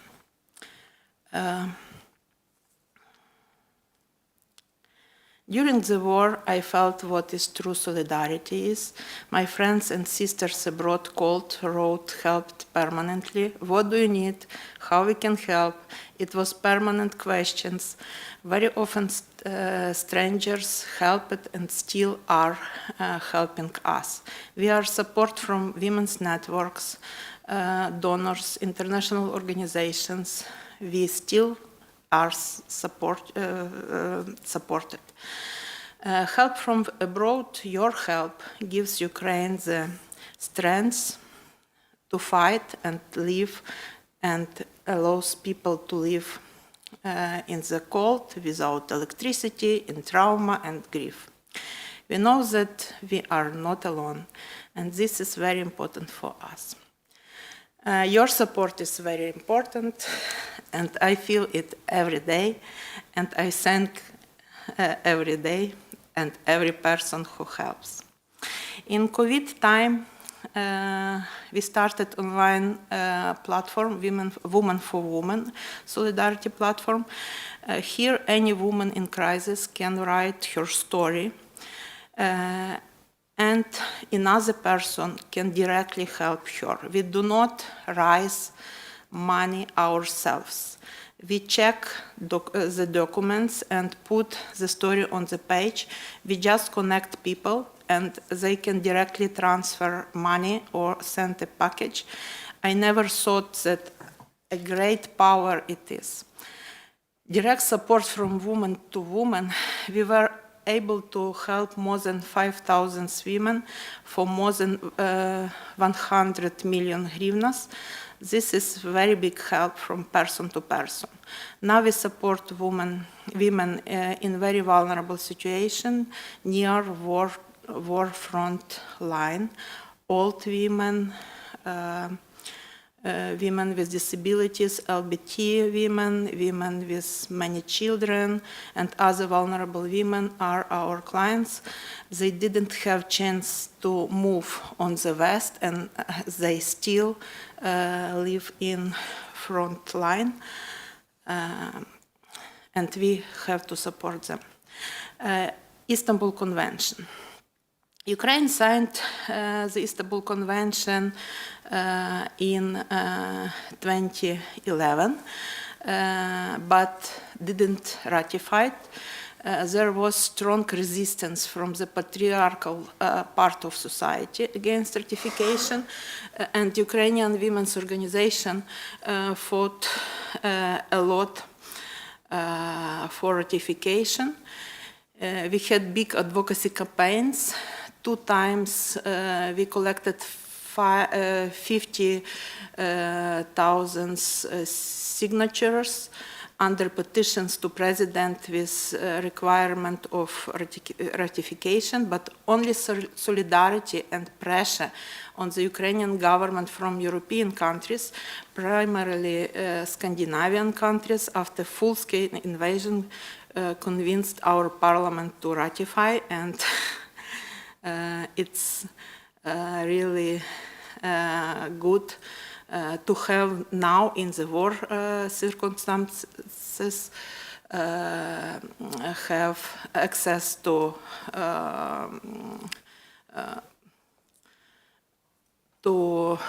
access for better conditions for survivors. Now we have already see how the state's attitude towards violence against women is changing. Ratification enabled a better framework for protection.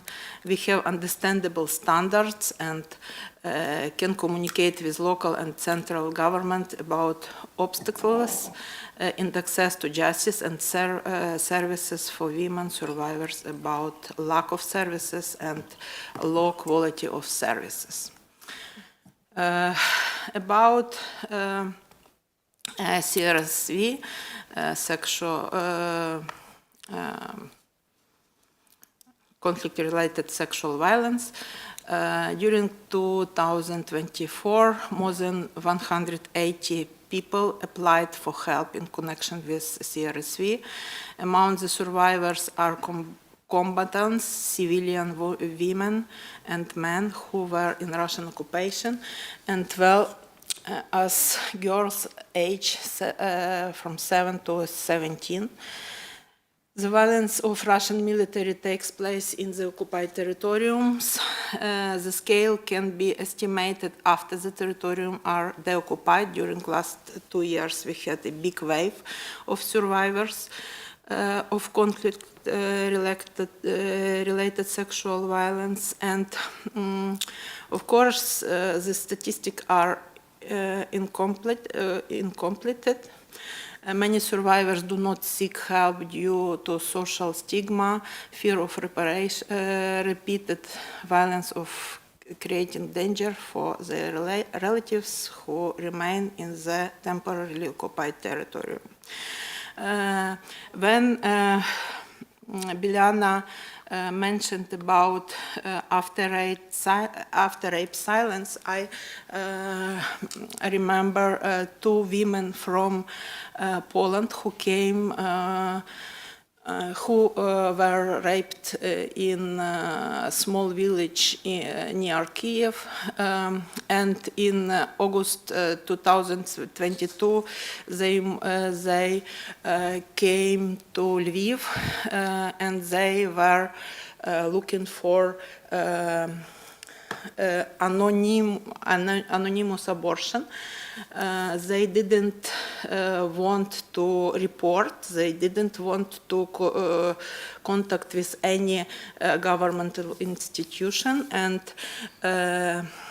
in our situation, state is really interested in evidences against Russian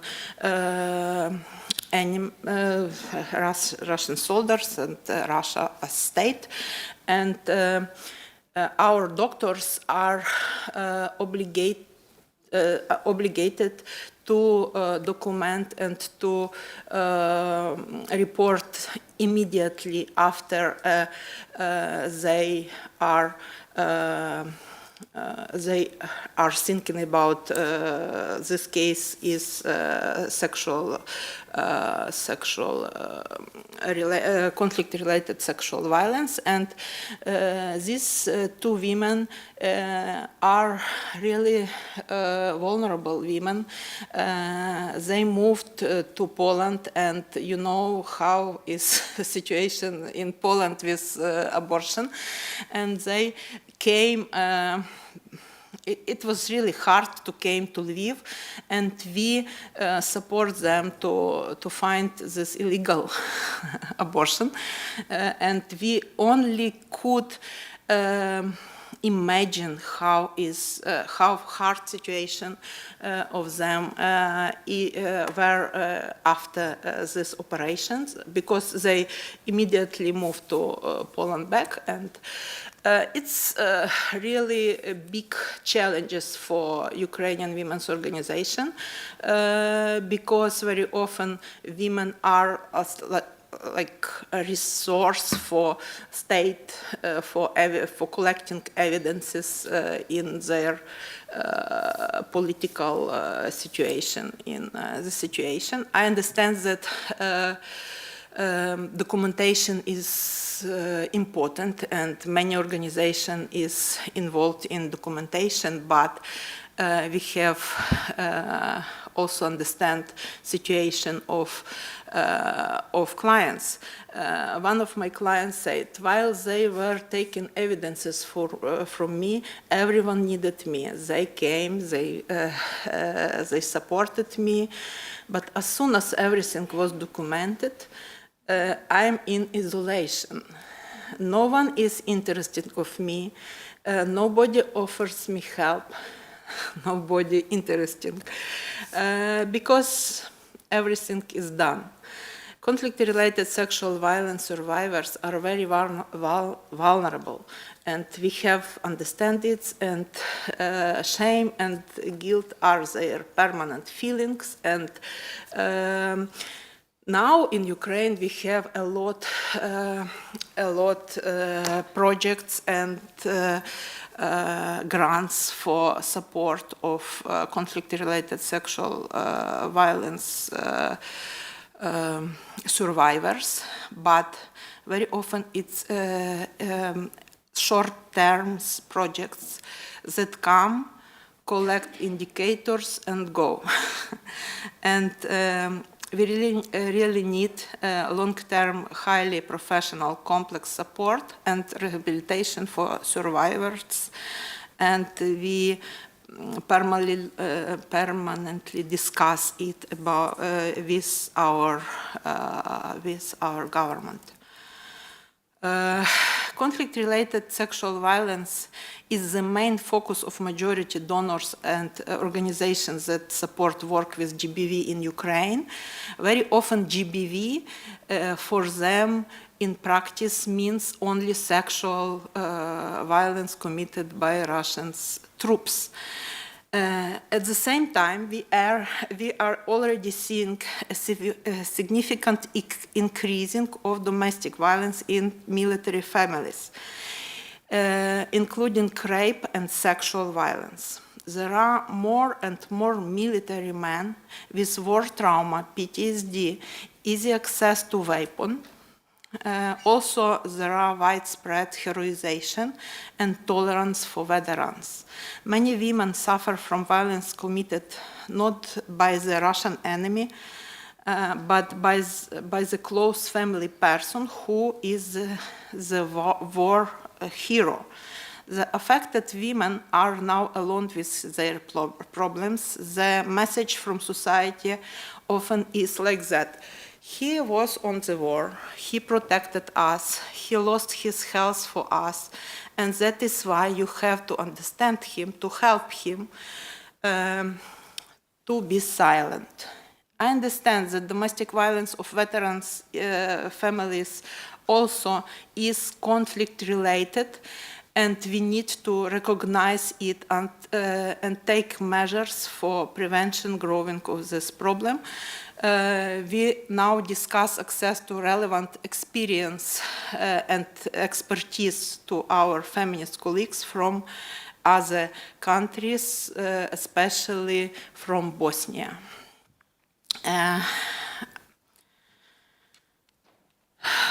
What we discuss now in Ukraine, I will give you just a list of our topics, what we discuss on our feminist events and in our networks. Free flow of weapons in Ukraine and intersections with GBV.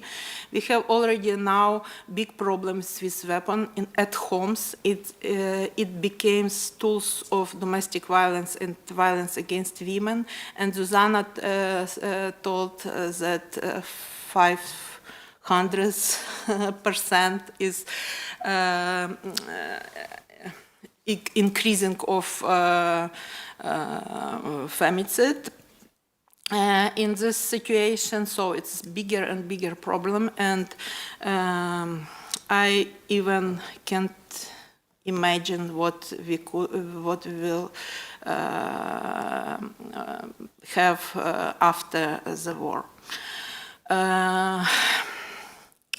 Increasing of societal norms that prevent women from reporting about gender-based violence and domestic violence, and also CRSV.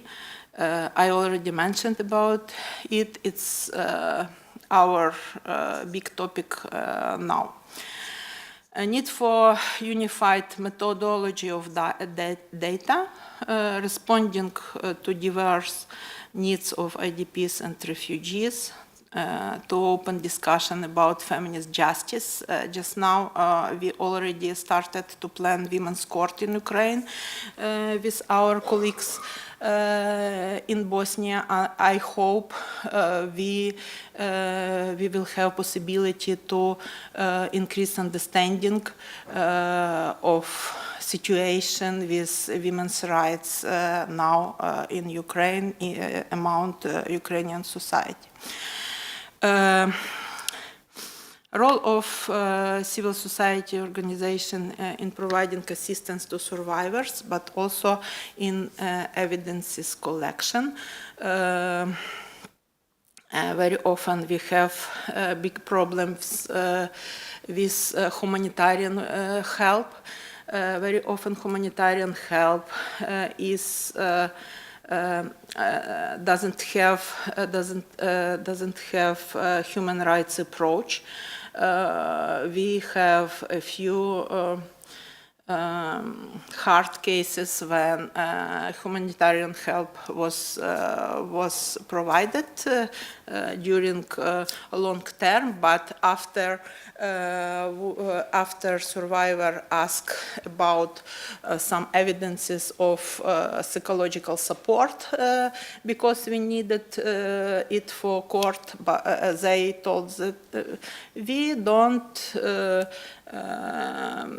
give any papers, any documents. We just provide humanitarian support. Is bigger and bigger problem. Important existing informal networks, national and international, because now we have situation that where many of professionals, special feminist professionals, are abroad. They have a stipendium or some programs, and inside in country we have lack of expertise and good understanding how we could help to women. Feminist reparations as essential elements in reconstruction. We already have draft of law in our parliament about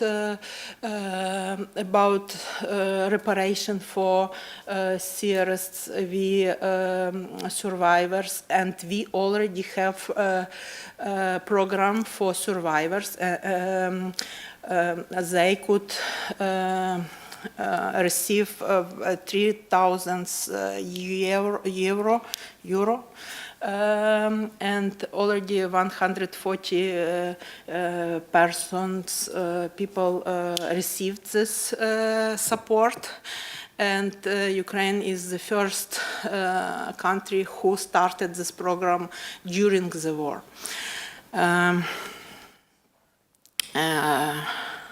Role of women's human rights in discussing reconstruction and recovery, how to deal with militarized masculinity. Is it other big problem what we discuss in our feminist networks, how international organizations and donors should provide support to women's organization in emergency and conflict. Very often we have projects with indicator, for example, how many women after your project started to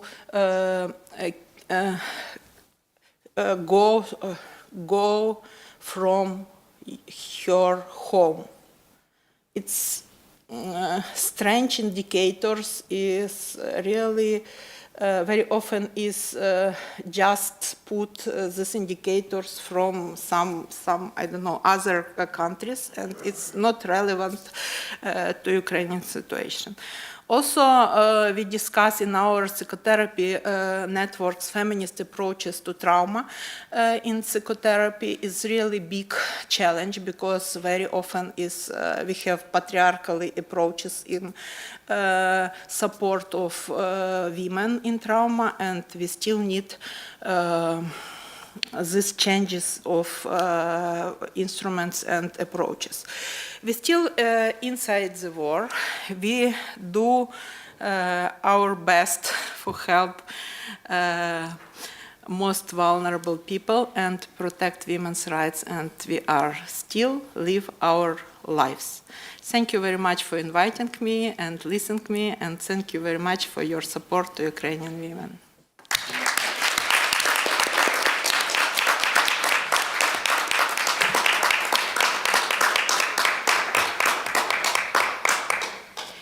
Ačiū, Marta, už jūsų. Thank you, Marta, for your very eye-opening presentation. I think it is very important to hear for those of us who are practicing it. And we have questions, but we are constrained by time. We are lacking behind our schedule.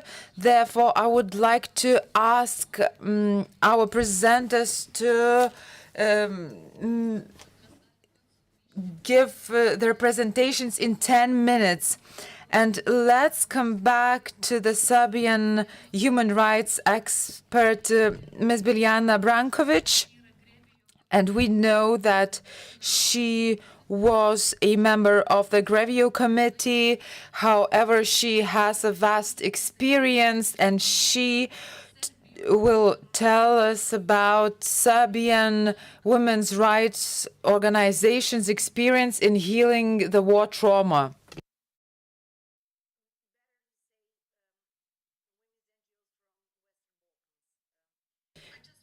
I'm very moved by Marta's speech, and since she mentioned femicide, I would like to start with one fact that was determined by one UN agency in 2012, that the total number of femicides across the world was 4 times higher than the total number of people who were killed in terrorist attacks across the world. This tells us that femicide is not only a form of violence against women, but it is also the topic of human security. And try to imagine what would happen if all sources, human sources and financial sources, which are currently invested in preventing terrorist attacks across the world, would be transferred or partly transferred to fighting femicide. This is my first point. But now I would like to talk about the expertise of women's NGOs in the Western Balkans. In the aftermath of the wars in the Western Balkans, some women's NGOs developed significant expertise in supporting victims of conflict-related sexual violence, and representatives of the National Women's Movement, such as Medica Mondiale, also came to the region. And this is the importance of foreign help, as Marta mentioned, and they offered support and training and help to women's NGOs in the region, how to strengthen and improve their capacities, because working with victims of conflict-related sexual violence is a very, very sensitive thing that requires a lot of expertise.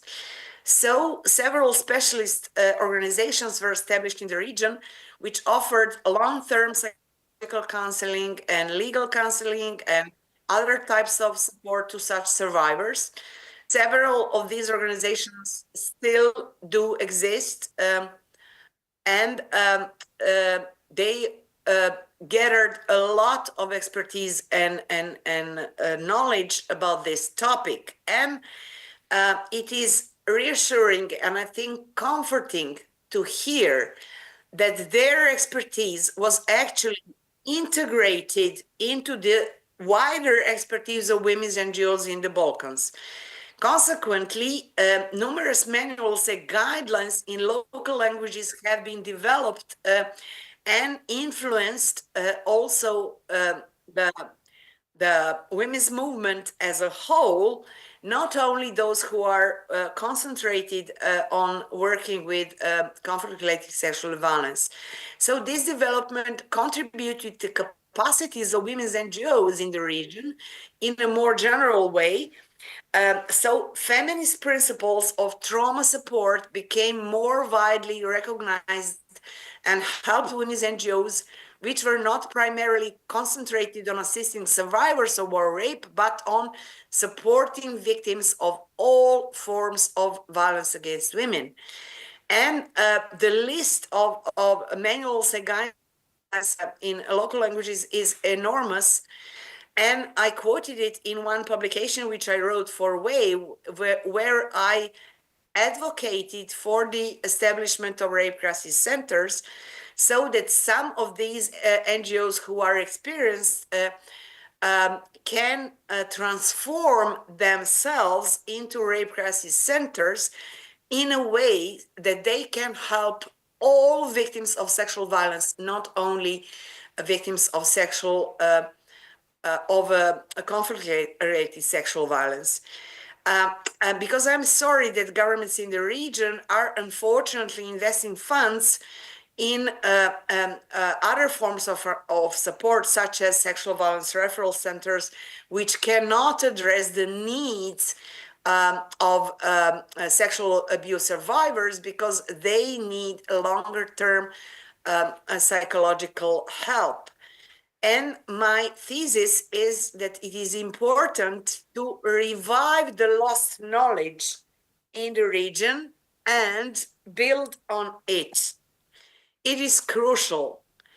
So I also would like to just finish this presentation by two examples which might be of interest to you, and I think might be also surprising to you. I heard from, and this is about cooperation between women's NGOs in the Western Balkans during the conflict, not afterwards. And I think this is interesting. And I also have an example from Northern Ireland. One Irish activist from Ireland, Cleona Sedler, told me about a very surprising thing, that during the armed conflict in Northern Ireland, two women were operating rape crisis center in Belfast. Both of them were named Eileen, and one was a Protestant and another one was a Catholic. And the Rape Crisis Center Belfast was the only organization that worked with both groups throughout the conflict. This is, I think, shocking and moving, and it tells us something very important, I think. Some cooperation between NGOs, women's NGOs in the Western Balkans also happened. And this might be surprising to you, but actually, women's NGOs, feminist NGOs in the former Yugoslavia are rather old. I don't know if you know about it, but some of them some feminist groups have been formed in late 80s, in 80s, and some of them really kept contact even during the wars, in a sense that they tried to meet in third countries. I can tell you about the experience which I had as a very, very young woman, and NGOs, not actually women's NGOs, and the topic was not related to women's human rights, but NGOs from the entire region met in Prague for some kind of program on helping youth. It was not even related to women's human rights. And I remember that we talked to each other and cried together and exchanged letters for our friends and family, because people in the former Yugoslavia were not able to communicate at that time. Mail and all communication was broken. And I remember that the woman coordinator of the project from Prague said, "But yes, but your countries are in war." And then we said, "Yes, but we are not."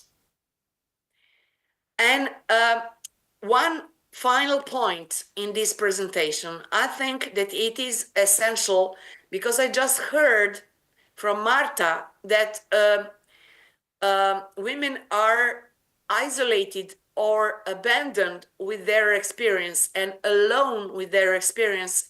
And that is why I think it is crucial to influence policymakers. I'm rather experienced in influencing policymakers and institutions because a lot of such programs across the entire Europe. And I visited many countries, but I can tell you and I think that I'm rather good in influencing policymakers. But I will tell you one example, how to influence policymakers to hear the voices of survivors. This example is from Rape Crisis Center in United Kingdom, in London. When I visited them, I was impressed by their work and their policies. And I remember that at that time they ran out of money. And because they were operating the national helpline for sexual violence survivors. And they invited Boris Johnson, who was a mayor of London at that moment. I don't want to politicize this talk. I'm just mentioning that at this moment, Boris Johnson was a mayor of London, and they asked him to present him their work and to ask for the continuation of their work and for continuation of funding, because they provide essential help to women survivors of sexual violence. And they did a shocking, amazing thing. They gave him they made him listen to phone calls of survivors. And of course, they made him also sign the contract that these data will be confidential, that he will never ever talk about specific stories to anyone. And women who operated Rape Crisis Center told me that he listened to the stories of survivors and he changed colors. He was green and red and pale. And yes, he gave them the money because he understood how important their work is after hearing the voice of survivors. That's my final point at this presentation. Thank you.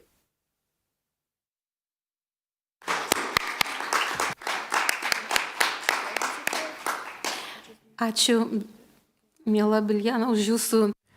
Thank you, Biljana, for your very impressive presentation. I believe we are looking forward to listening to some of the questions, and we would love to hear Marta's opinion as well on their cooperation with different organizations in the context of war. So all of these issues are truly important. And now I would like to invite us to listen to the presentation by Ms. Agnė Gradeckaitė, a legal expert, a representative of the Institutional Violence Prevention and Identification Center. They focus on the analysis of prevention in a legal context. So sounds very difficult, but Agna, what we would like to learn is are women's human rights respected in state and municipal institutions? And what does client-friendly service provision mean? Labadiena, gerbiami konferencijos dalyviai. Good afternoon, ladies and gentlemen. I would like to thank the organizers for the opportunity to give my presentation in this conference. Women experience various forms of violence more often than men do, and the statement is confirmed by official statistics. According to a survey of women in EU countries carried out by the European Union Agency for Fundamental Rights, a quarter of women in Lithuania have experienced physical and/or sexual violence. In July of 2023, the Domestic Violence Protection Order entered into the force. In the first year of operation of the measure, more than 20,000 orders were issued in total. Not all orders are directed to the partners of victims, but all of those orders have to do with domestic violence. It is important to note that during the period from the 1st of July to the 31st of December of 2023, Lithuanian courts handed out 615 convictions for criminal offenses related to domestic violence, of which 606 were of which 548 were for men and 58 for women. To remain objective, we should not forget other forms of violence suffered by women, for example, emotional, financial, social, institutional violence, which is often derived from the previously mentioned forms of violence. On the 10th of November of 2023, the Seimas of the Republic of Lithuania held a conference titled International Cases for Child Care and Violence Against Women. This was one of the first steps related to the topic of institutional violence in Lithuania. However, only a small number of institutions was identified to be lacking competences. The participants unanimously agreed that child rights protection professionals and employees working with specific cases lack certain skills. Following this conference, a large number of women who had experienced institutional violence started coming forward.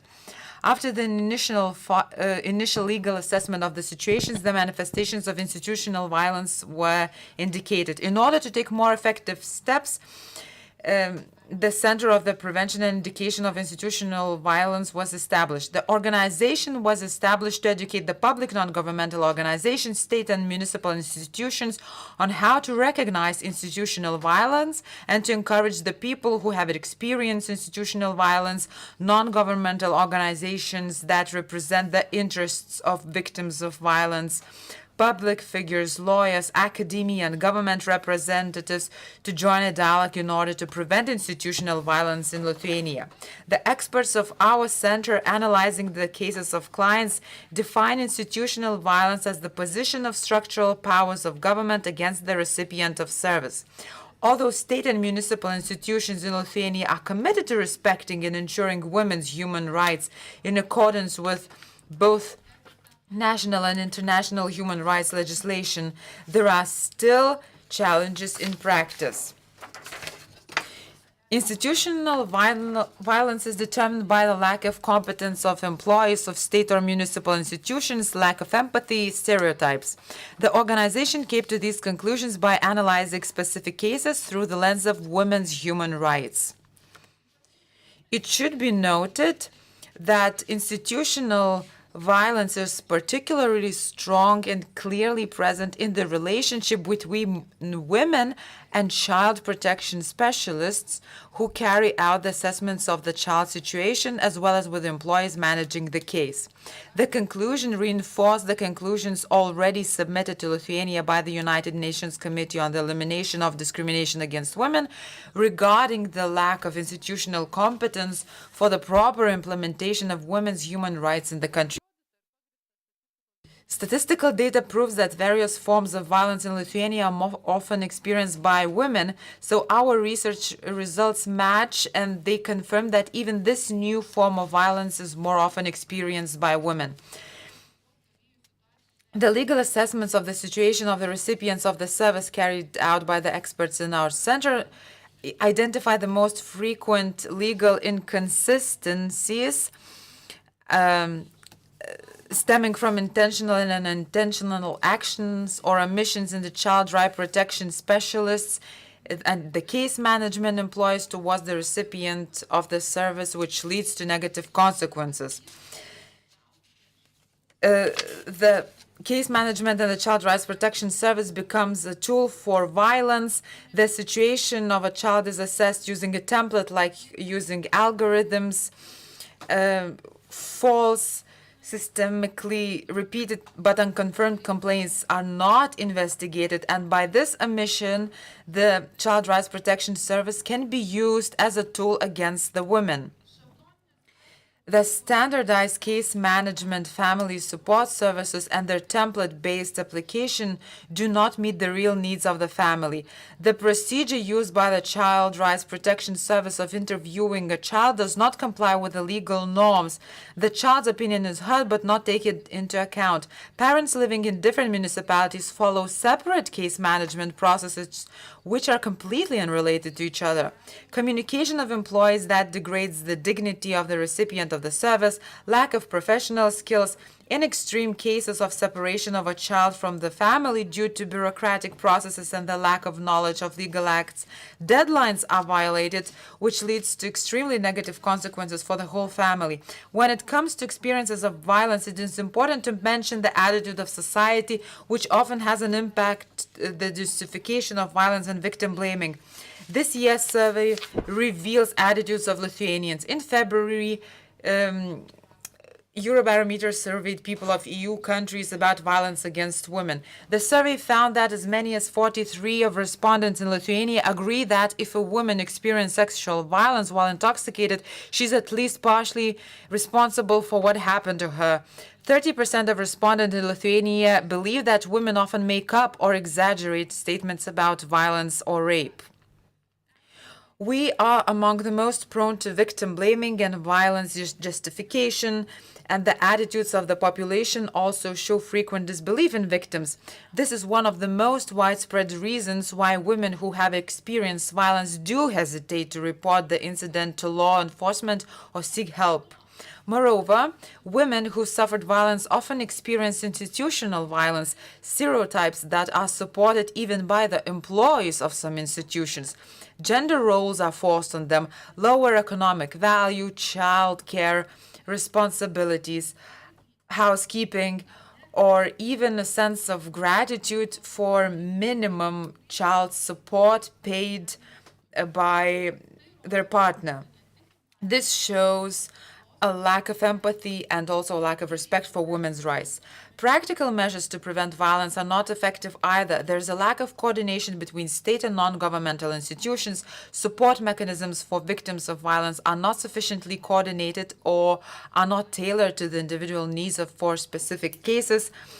And as a result, victims refrain from seeking help out of fear of being stigmatized or even accused of defamation. Finally, it is clear that it is not enough to have a national legal framework, including the transposed international commitments on the implementation of women's human rights and violence against women. It is necessary to initiate an evaluation of the algorithms of how these laws are actually implemented, involving non-governmental organizations, and to change the algorithms which are clearly not working today. It is necessary to empower the institutions that have the decision-making power, such as pretrial investigation authorities and courts, to change the flawed practice in which the victim of violence is often accused of making it up. Such a mission by the authorities shifts the entire burden of proof to the victim of violence to provide hard evidence that she is in fact a victim of violence. And since the state's algorithms for implementing the legislation are not working properly, it results in a situation when it becomes impossible to prove that a woman has suffered violence. Thank you. Ačiū gerbiama Agnė už jūsų tokį stiprų analitinį pranešimą. Thank you, Agnia, for your deeply analytical presentation.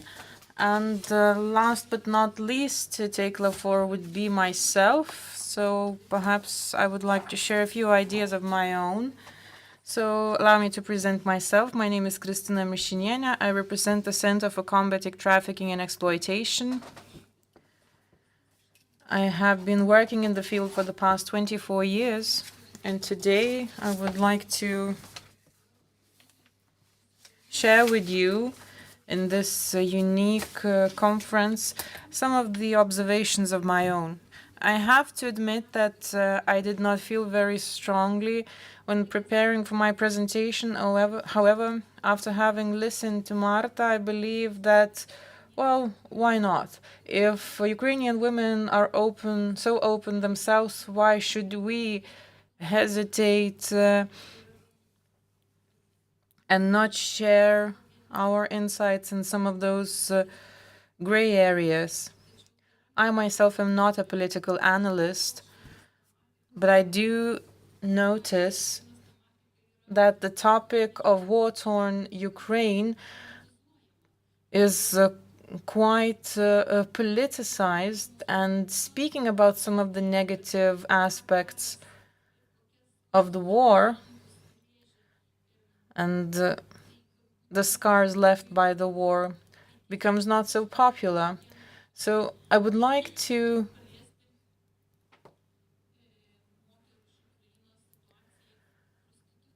cover the issue of prostitution perpetrated in Lithuania involving Ukrainian women.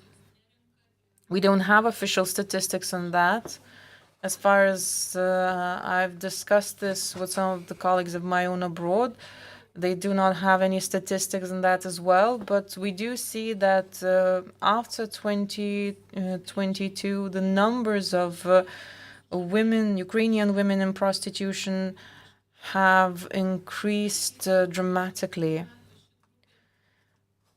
Although this group of women engaged in and exploited in prostitution has also been in the top, but the curve has increased exponentially post-2022.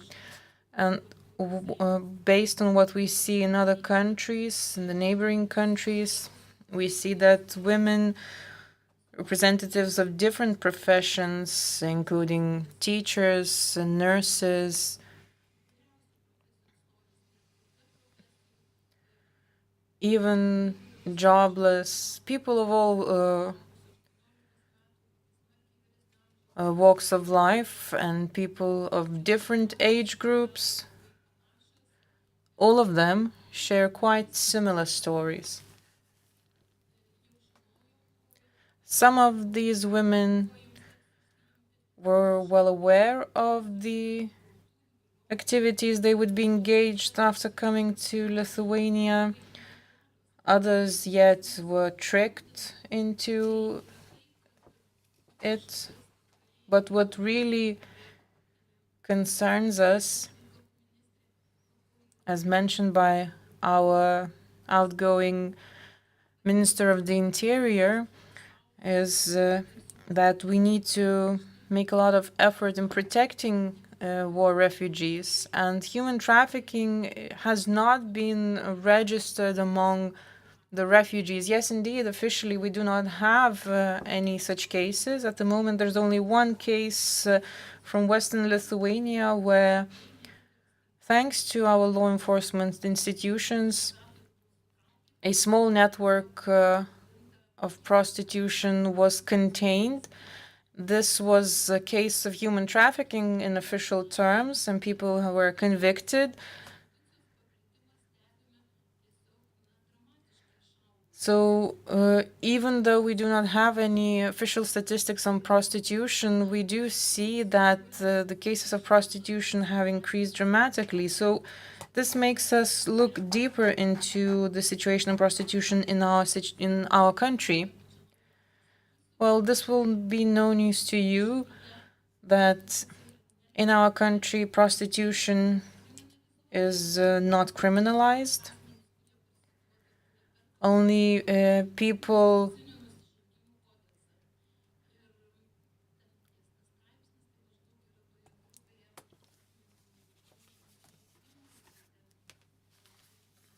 who are engaged in prostitution are prosecuted.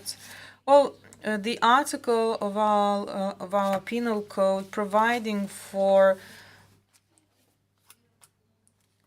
the procurement of people into prostitution provides for the gravity of a crime similar to that of public defecation if someone poorly takes care of their pet. So fines are the only ways of addressing this crime, fining those who procure someone into prostitution or those who are in prostitution. And the only good thing that is offered to women involved in prostitution is testifying against their pimps. And maybe, at best, the prosecutors will be able to identify the case of human trafficking in that particular case of prostitution. So this once again goes to show that we fail to identify cases of prostitution in the event of human trafficking. And these cases are very often related to the willingness of the victims to cooperate with the law enforcement. On the other hand, if there is nothing that, as a victim, that you can offer to the law enforcement, then you don't feel motivated to inform. So you can only imagine what those women that, due to the tragic circumstances, are unable to stay in their country, that have to provide for their families, what they are forced to encounter.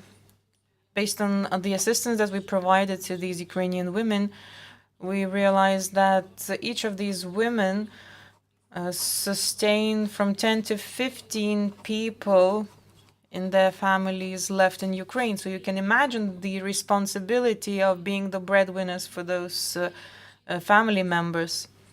So whenever they end up in our country, being eventually persecuted by our law enforcement institutions, incurring fines for their engagement in prostitution, these women are fully reliable on and dependable on their pimps. These are women that are being kept for a week in Vilnius, then for a week in Kaunas, then a week in Vienna, Prague, Barcelona, or elsewhere. These are women that are involved in so-called international networks. But if these women remain silent, these women are not seen by law enforcement institutions. And the Ministry of Social Security and Labor works so far hand in hand with the law enforcement institutions in terms of assistance, material assistance provided to victims, because only those that cooperate with the law enforcement institutions receive the necessary social assistance, making the rest seemingly not important. So this is where I encourage you to think about the migrant women and what they feel, how insecure they feel or left behind.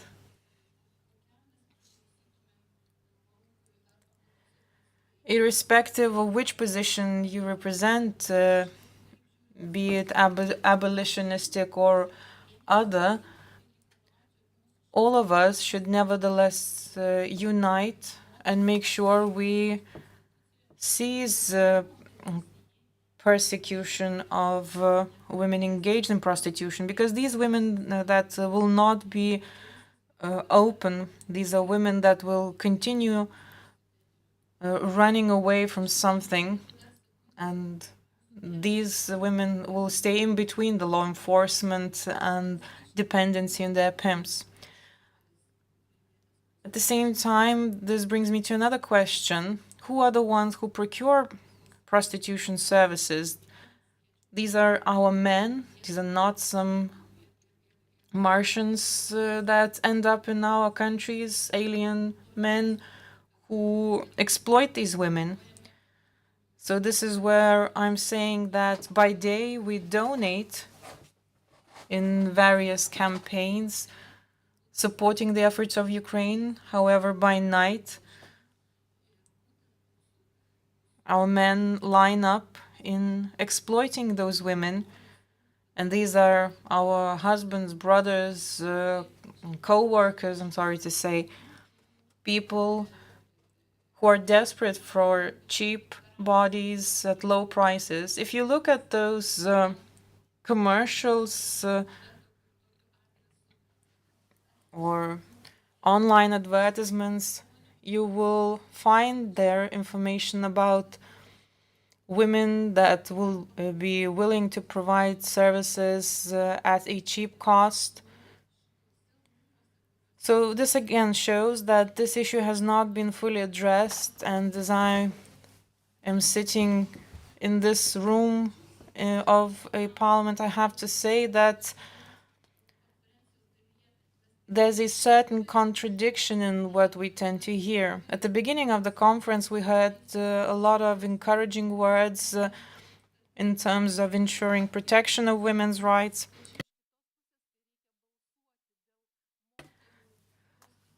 On the other hand, whenever it comes to making decisions related to increasing fines for those who procure women for prostitution,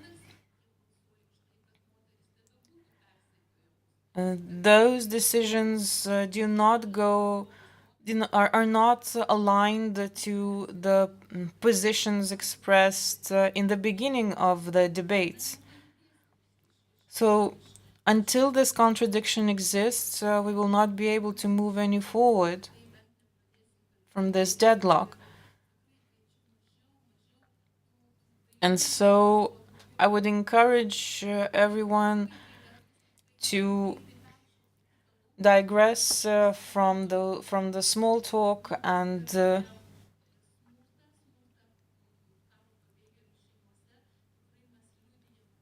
throw into action.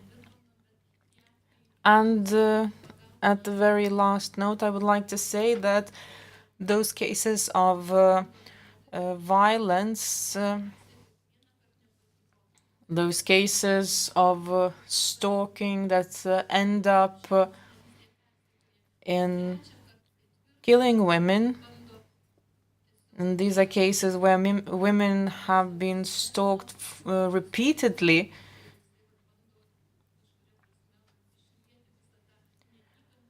where the perpetrator tries to put the blame on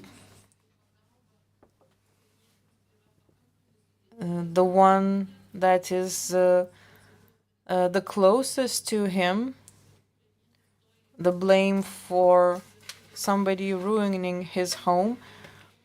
These cases inform us on those women, Ukrainian women, who tell us that they're quite patient, that they are able to wait and not report on their spouses. We know that domestic violence has existed in Ukraine even before the war, and so we lack the understanding on these women, and so when they end up in our country, they continue being silent and suffering silently. So we do have to make a certain step in responding to this. I do agree that the war in Ukraine has emphasized the pains that exist in our society as well.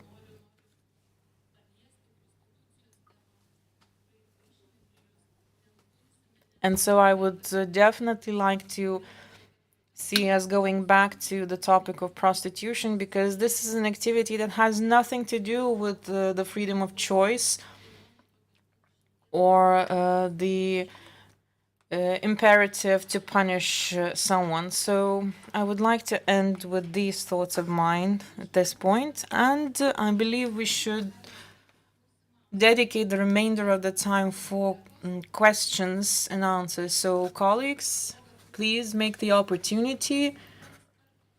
We have foreign guests with us available as well as our own experts, so now's the time for your questions, please. Labą dieną, esu Lietuvos slaugos specialistų organizacijos. Good afternoon. I'm from the Association of Lithuanian Healthcare Service Providers, and I would like to ask a question, Ms. Christina Fabre. You showed that there's a huge gap from 2019 to 2022, and it was caused by the pandemic, and I understand that it affected the whole world. What do you think, how many years will it take for us to see the real numbers, and what should we do to see the real consequences that we missed during those 3 years? Thank you for the difficult question. I don't fully agree with what Viviana said before, that we don't have to have numbers. I do think that we need figures, just to also to foresee how many support services are needed, how many staff members are needed, and mainly because taking into account these long-term consequences in the physical and mental health of the victim survivors. And the gap, I don't know if there's a gap, that when we compare across countries, we have seen that there are countries during COVID that the reporting increased, or the reach out to the shelters and helplines increased. In some other countries, no, it decreased. So it also depends on which were the measures that the governments took. They were ad hoc measures, so that not embedded into a strategy that how to deal with the increase of intimate partner and domestic violence during COVID and during the lockdowns. But in some countries, they established very quickly, like some sort of chats with the police, online reports, and so they tried to reach out to the victims very quickly, that even though they were in a very vulnerable situation, like being locked with their perpetrators in the same house, but trying to find ways that they can be in contact with her, or that to support them. So that I think that what we need is more analysis. Now we have only collected the data, and this in 2025 we will be analyzing the data, the administrative data that we collected from the police and the justice sector, and the survey data. And we hope that in the next year that we can have like some sort of analysis that can explain the differences across countries. You were asking when we will have the total picture. I don't think that we will never. In this, I fully agree with the previous speaker. I don't think that we will never be able to have the complete picture of the extent of violence. Administrative data tell us that the number of the women that goes to the police, that reports to support services, and survey data tell us the number of women that disclose being victims of violence. But we do know, all the speakers have said, that there are still a gray area that we cannot reach out to, because they feel ashamed, because they feel insecure and safe to disclose being victims of violence. So to this number, we will never be able to reach out. I do think that the health sector has a lot to do in this sense, that to have like a screening, kind of, like in a routine manner, to screen all the women that they are attending, not to report, not to shame them, but in a way, in a very sensitive way, just to be able for them to know that the institutions are there to help. And if we see that a bruise, if we see something, just to find a way that we can ask if this person is victim of violence and how we can refer as health professionals to support services, for them to know that there are specialized people, professionals that can support them without reporting. Ačiū. Ir dar jeigu galima jums, gerbiama Kristina, mūsų organizacija yra nevyriausybinė. Christina, our organization is an NGO, and we talked about female health and the role of nurses, and we touched upon the topic how to talk to women who experienced sexual violence. But I think that NGOs should make a larger contribution into that collaboration. And how do you see, how can we educate our society more? Kuriai Kristinai jūs čia adresuojat? Man, supratau. Na, gal man truputėlį per abstraktus. This question is rather abstract to provide a precise answer, but our center, that's all what we do. We are educating people, and it's not even our primary task. Our primary task is to provide assistance to violence victims. And we are responsible for education, but I don't know whether we are truly responsible for that, because the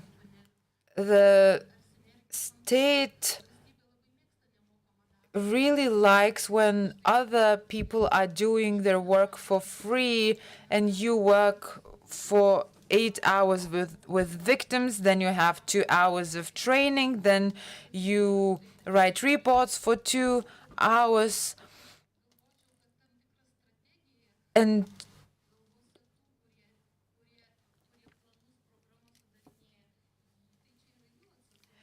the strategy of education depends on policy makers, and they have to ensure that those who carry out education are sufficiently funded.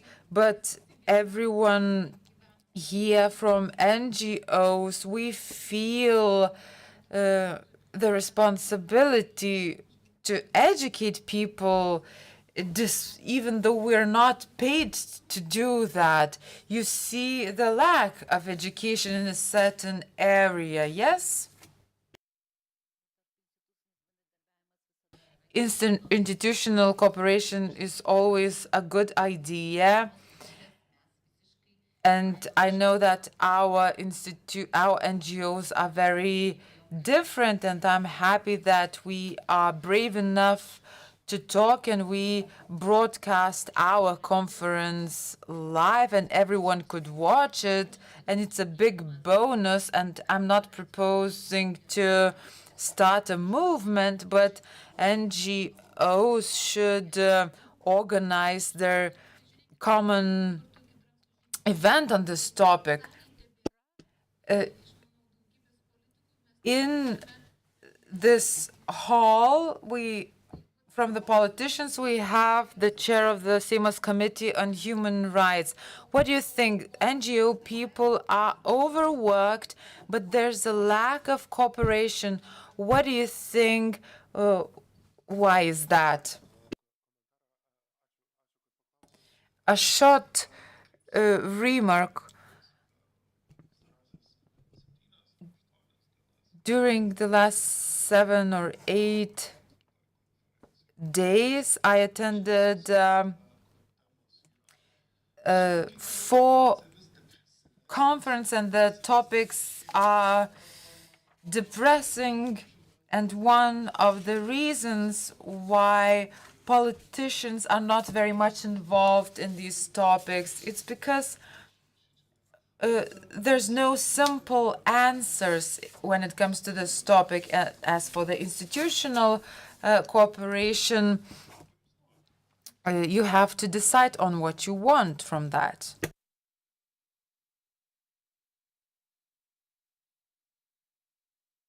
Biljana, oh, sorry. You want to, yes, please go ahead, and then we have another also, please. You need to unmute. Just one short explanation. When I mentioned that we should not report numbers to donors, I just meant in that area. And I just insisted that when women's NGOs provide specialist services to victims of conflict-related sexual violence, they should always have in mind that all estimates we have are just estimates, and that we will never know the real figures, because women who survived conflict-related sexual violence are silent, and they suffer in silence for many years and are very reluctant to speak about their experiences. So I am very interested in data, and in one of my areas of expertise in data in Grevio was to insist on data collection and research across Europe. And I did a lot of researches in my life in many countries. And I am a great promoter of collecting data. So just to clarify a little bit, that when I said we should not be interested in figures, we should not politicize figures, in a sense that when you are talking to donors, we should avoid to insist on how many women we supported as NGO. Rather, we should talk about services provided to these NGOs, to these women, because women sexual abuse survivors, all sexual abuse survivors, not only those who suffered wartime rape, they often need long-term help, and numerous services are provided, let's say, for several years. So if we just count one woman who receives services for 3 years, that is convincing for the donor, not just to count women. Just a short explanation. Thank you, Biljana, and sorry for my misunderstanding. Okay, thank you. Aš norėčiau galbūt čia šiokio tokio aiškumai. Well, I would like to give some clarity, because if we talk about this misunderstanding, I have to say the NGOs provide some friendly assistance to women. So whenever we encounter these women, that's where our assistance to them begins. And we respect her choice, her understanding of the situation, and her resources. Perhaps those women need some very small first steps to test us whether or not she can trust us. And so in the process, as we gain more and more of her trust, in the process of empowering her, can we expect from her to take bolder moves along the way? And it doesn't matter the form of violence the woman suffers. So that's how our assistance should be approached with. And the Ministry of Social Security and Labor is also expecting some unique personalities in our staff in providing certain services. Let's take one woman who has to address her post-traumatic syndrome, alcohol addiction. We provided assistance for quite a lot of time, and the statistics that we provide is related to 20 of people that we had to keep in touch because the police officers were not always available because they have a lot of work, and so on and so forth. So these statistics would show that we do not work effectively enough. So I would have to say that based on international conventions, NGOs must be provided with the necessary support. Because as it has been stated time and again today, specialized assistance centers cannot provide the necessary in-depth statistics because they are involved in in-depth assistance for the victims. So the state's approach towards NGOs is our major issue, which requires a certain political will. Because whenever somebody will have to leave to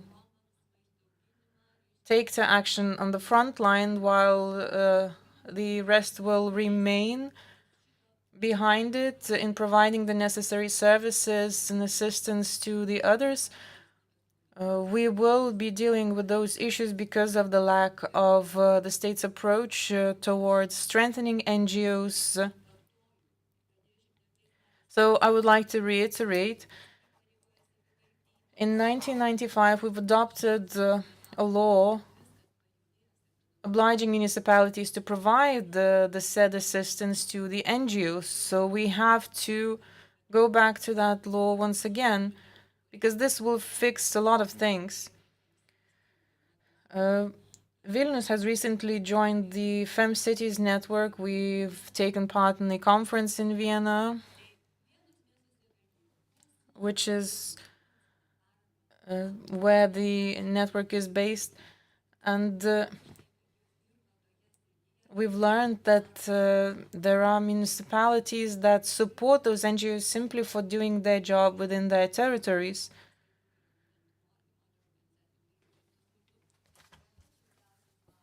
Because this is the most difficult field of work that those organizations are working in. So what we need is the state to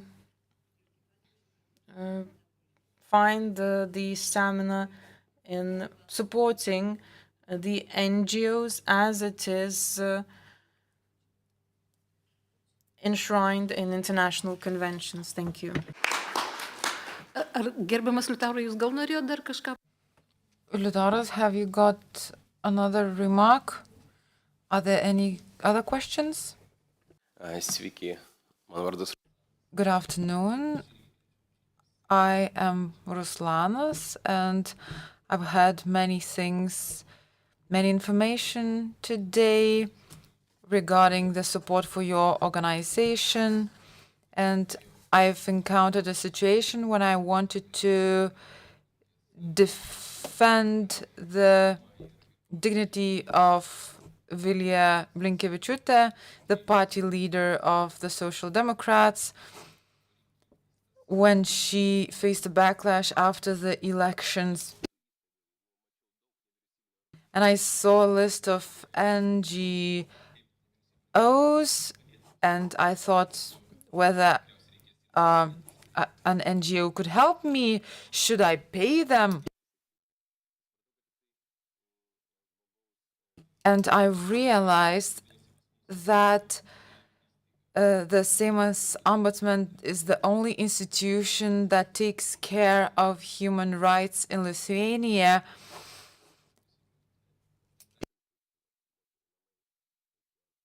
And I support I would support the fund for such NGOs as you're talking about today. And I'm responsible for educating the men on this topic. And I always reprimand men if they behave unfairly towards women. And moving back to the story of Vilija Blinkevičiūtė, and she received degrading messages, and there were degrading internet posts. She was called inappropriate names, and I just don't understand how people can do that. I just reject that naturally. And both men and women called her names. And it echoes to these days. I wrote a Facebook post about that because I feel a certain responsibility to end this kind of bullying. I'm the Social Democrats, and I received quite a lot of hate messages about the leader of my party, so I felt responsible to post a Facebook message about that, to put an end to this psychological violence, because it is psychological violence. Because if I were her, I wouldn't know what to do. It can even cause one to commit a suicide.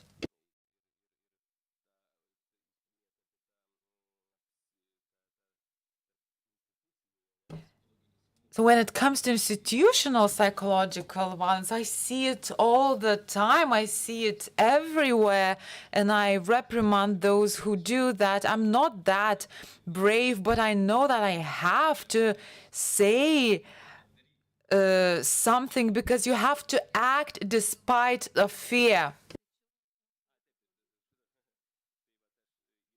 Could you please go to the point? So I wanted to tell everyone that we have to reprimand the perpetrators, and I am a proponent of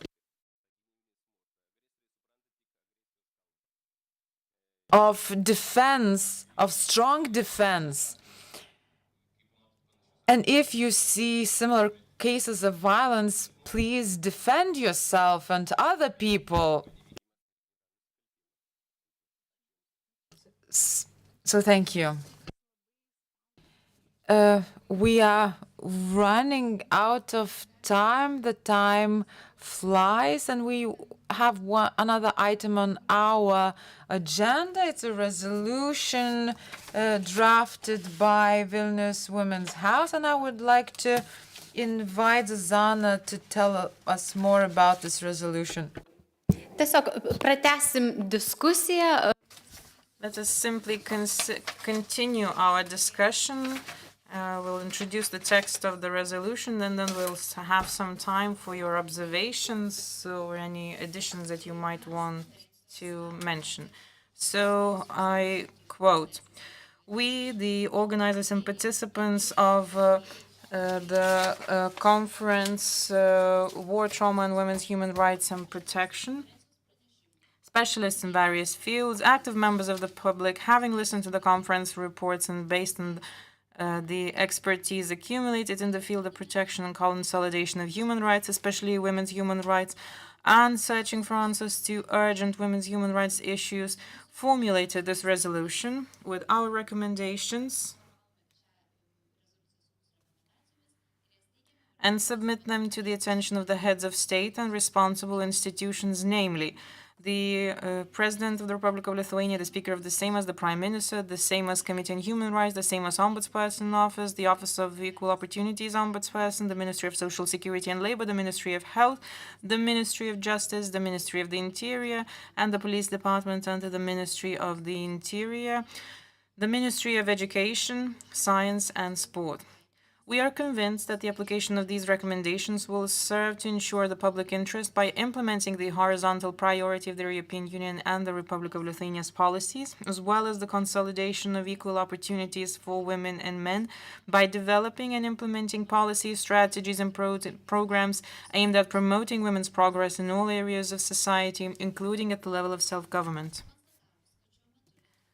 Having established that there are currently no existing institutional mechanisms in Lithuania for the promotion of women's progress and the consolidation of women's human rights, we are convinced that these institutional mechanisms must be urgently re-established.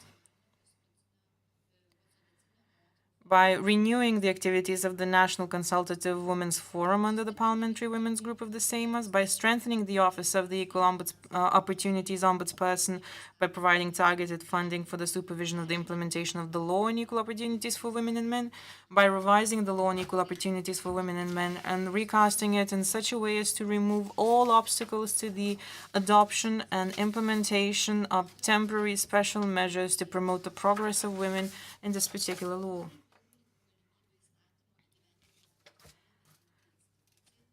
By making sure that the institution supervising the implementation of the law on equal opportunities for women and men proactively encourages legislative decision-making public and private sector entities to adopt and apply temporary special measures to promote the advancement of women, also by establishing active monitoring mechanisms for the implementation of these measures, and by re-establishing the position of advisor to the Prime Minister on the progress of women.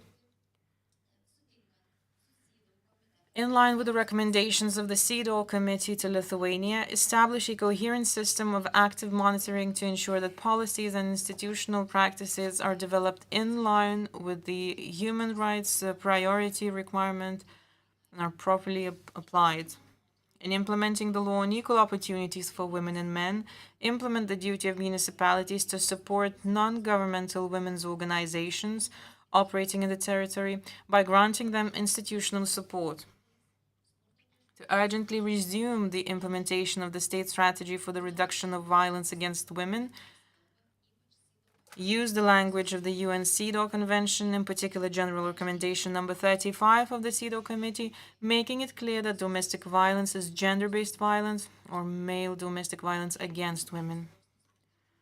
Draft a new version of the law on protection against domestic violence, reflecting a gender-sensitive approach, clearly stating that domestic violence is gender-based violence or male violence against women, and the provision that domestic violence is a human rights violation, which is currently removed from the new version of the law adopted in 2023, as well as to reinstate the provision of the law on protection against domestic violence that specialized complex assistance centers are established on the basis of NGOs. Next, establish a separate protection order against violence, guaranteeing the long-term protection of the victim in civil proceedings.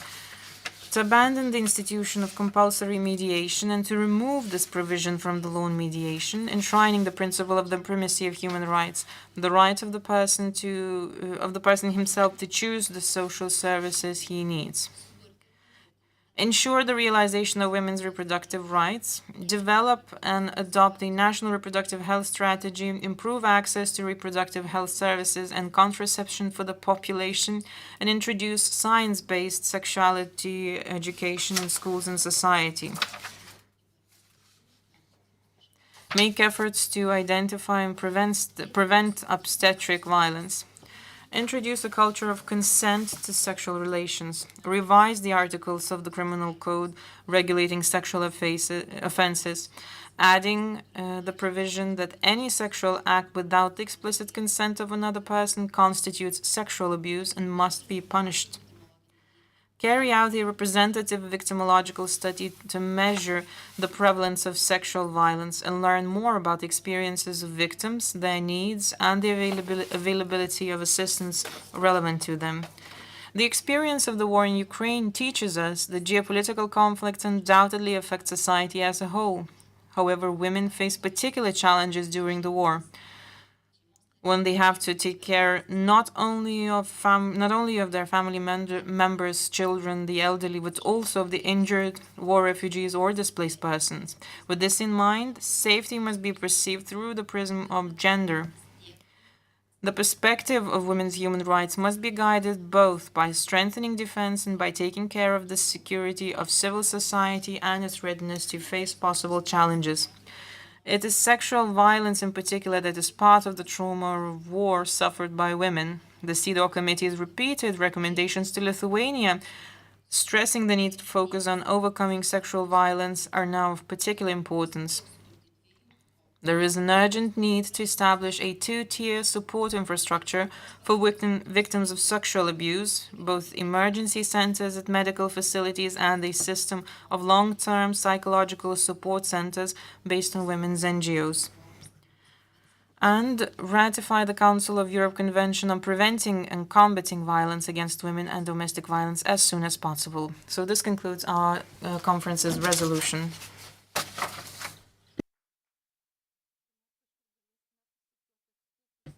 Will we be able to familiarize with the text of this resolution?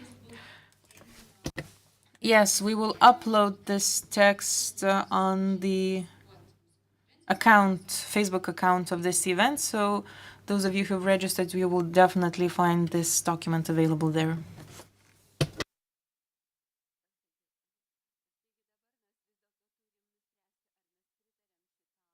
So what we need to do is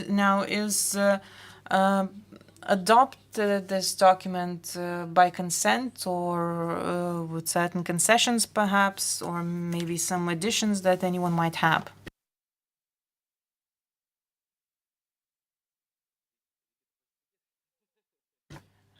I believe we should say something, comment on that. So on my behalf, I heard nothing bad to comment, so I would approve, and then it's up for the state to decide what to do next.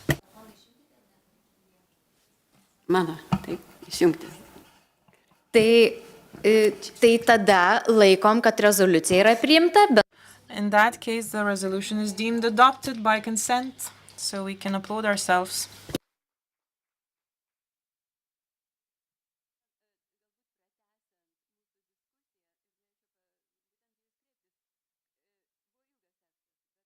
I would like to also add that, yes, the text was pretty lengthy, but the content perfectly reflects the content of the presentations we had today. And so if you wonder about any additions that you want to add to the resolution, or maybe you would like to have some things framed differently, we can discuss it further on, following the adoption of the text as it is today. In other words, let's just continue our discussions. Go ahead, Biljana.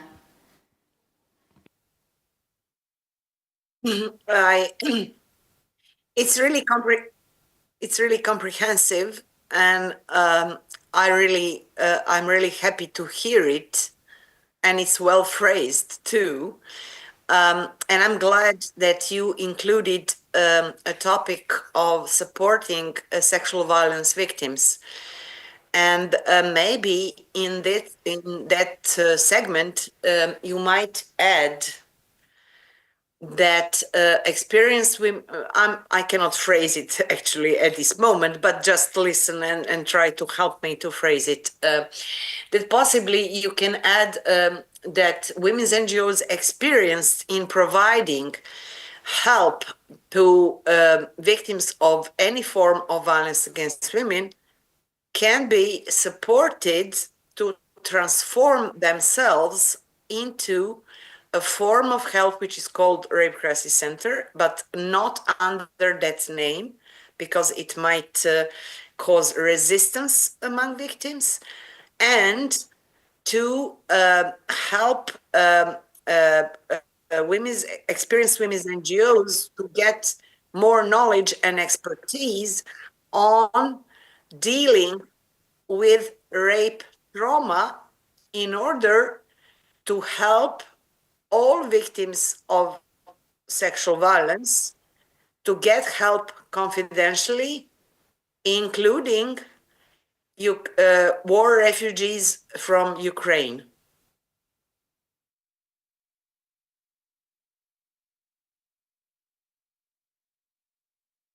So thank you very much. I think this is a very good suggestion, and it's perhaps it's actual and somehow echoes Kristina Mišinienė's presentation, that we somehow need to make visible war trauma of Ukrainian women, refugees in Lithuania.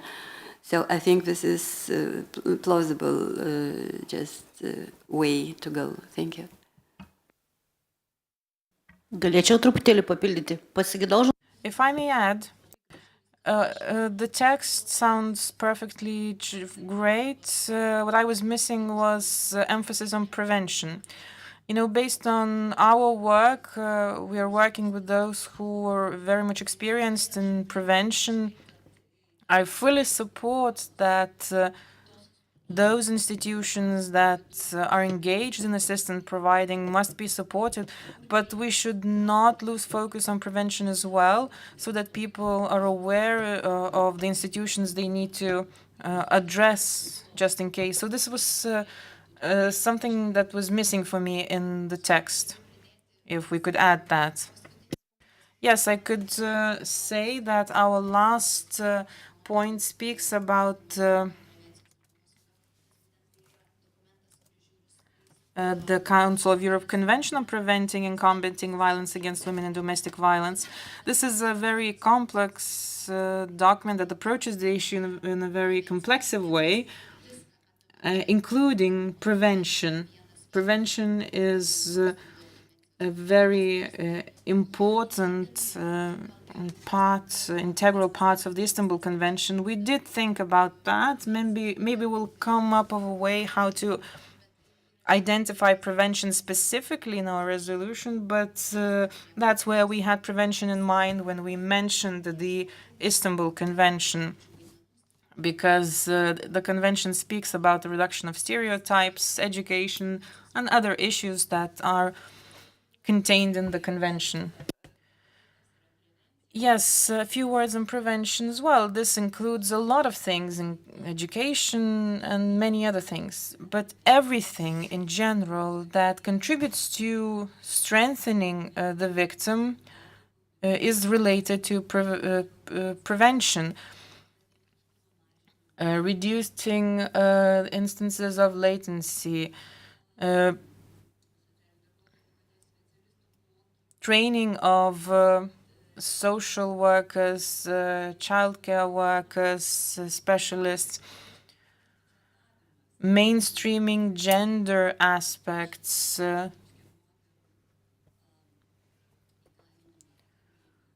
by emphasizing on the empowerment of women as a major group of society.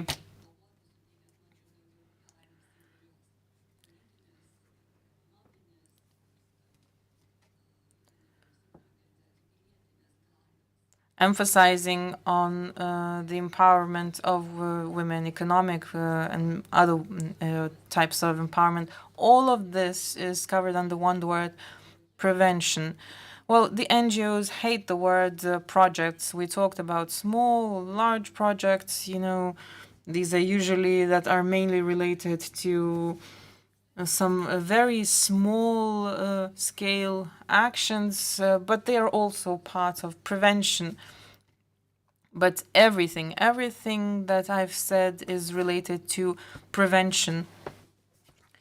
Everything that is related to promotion of women's progress and promotion of gender equality in general.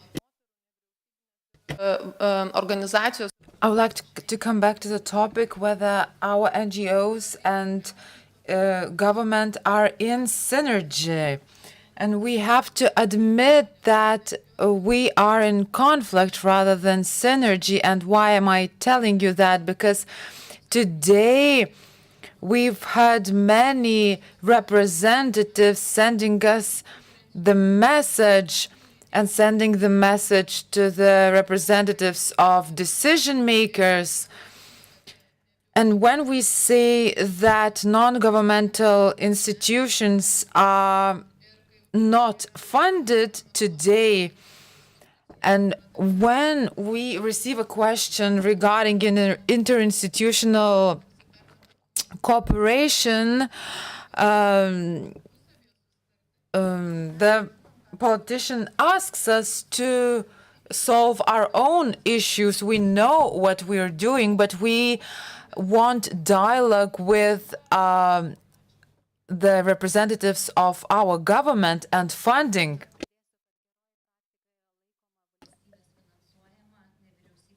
the NGO, it is ideal, well, when the government funds and NGOs implements, because NGOs are very near those people who need help. NGOs have a lot of expertise and knowledge, and they could help the decision makers to shape policies, to make the right decision, and to contribute to the prosperity of the whole society. And we are working on that, and we invite the decision makers to use our knowledge, and not only to use it, but also to ensure that we can thrive as organizations, contributing to the well-being of people and to have enough funding.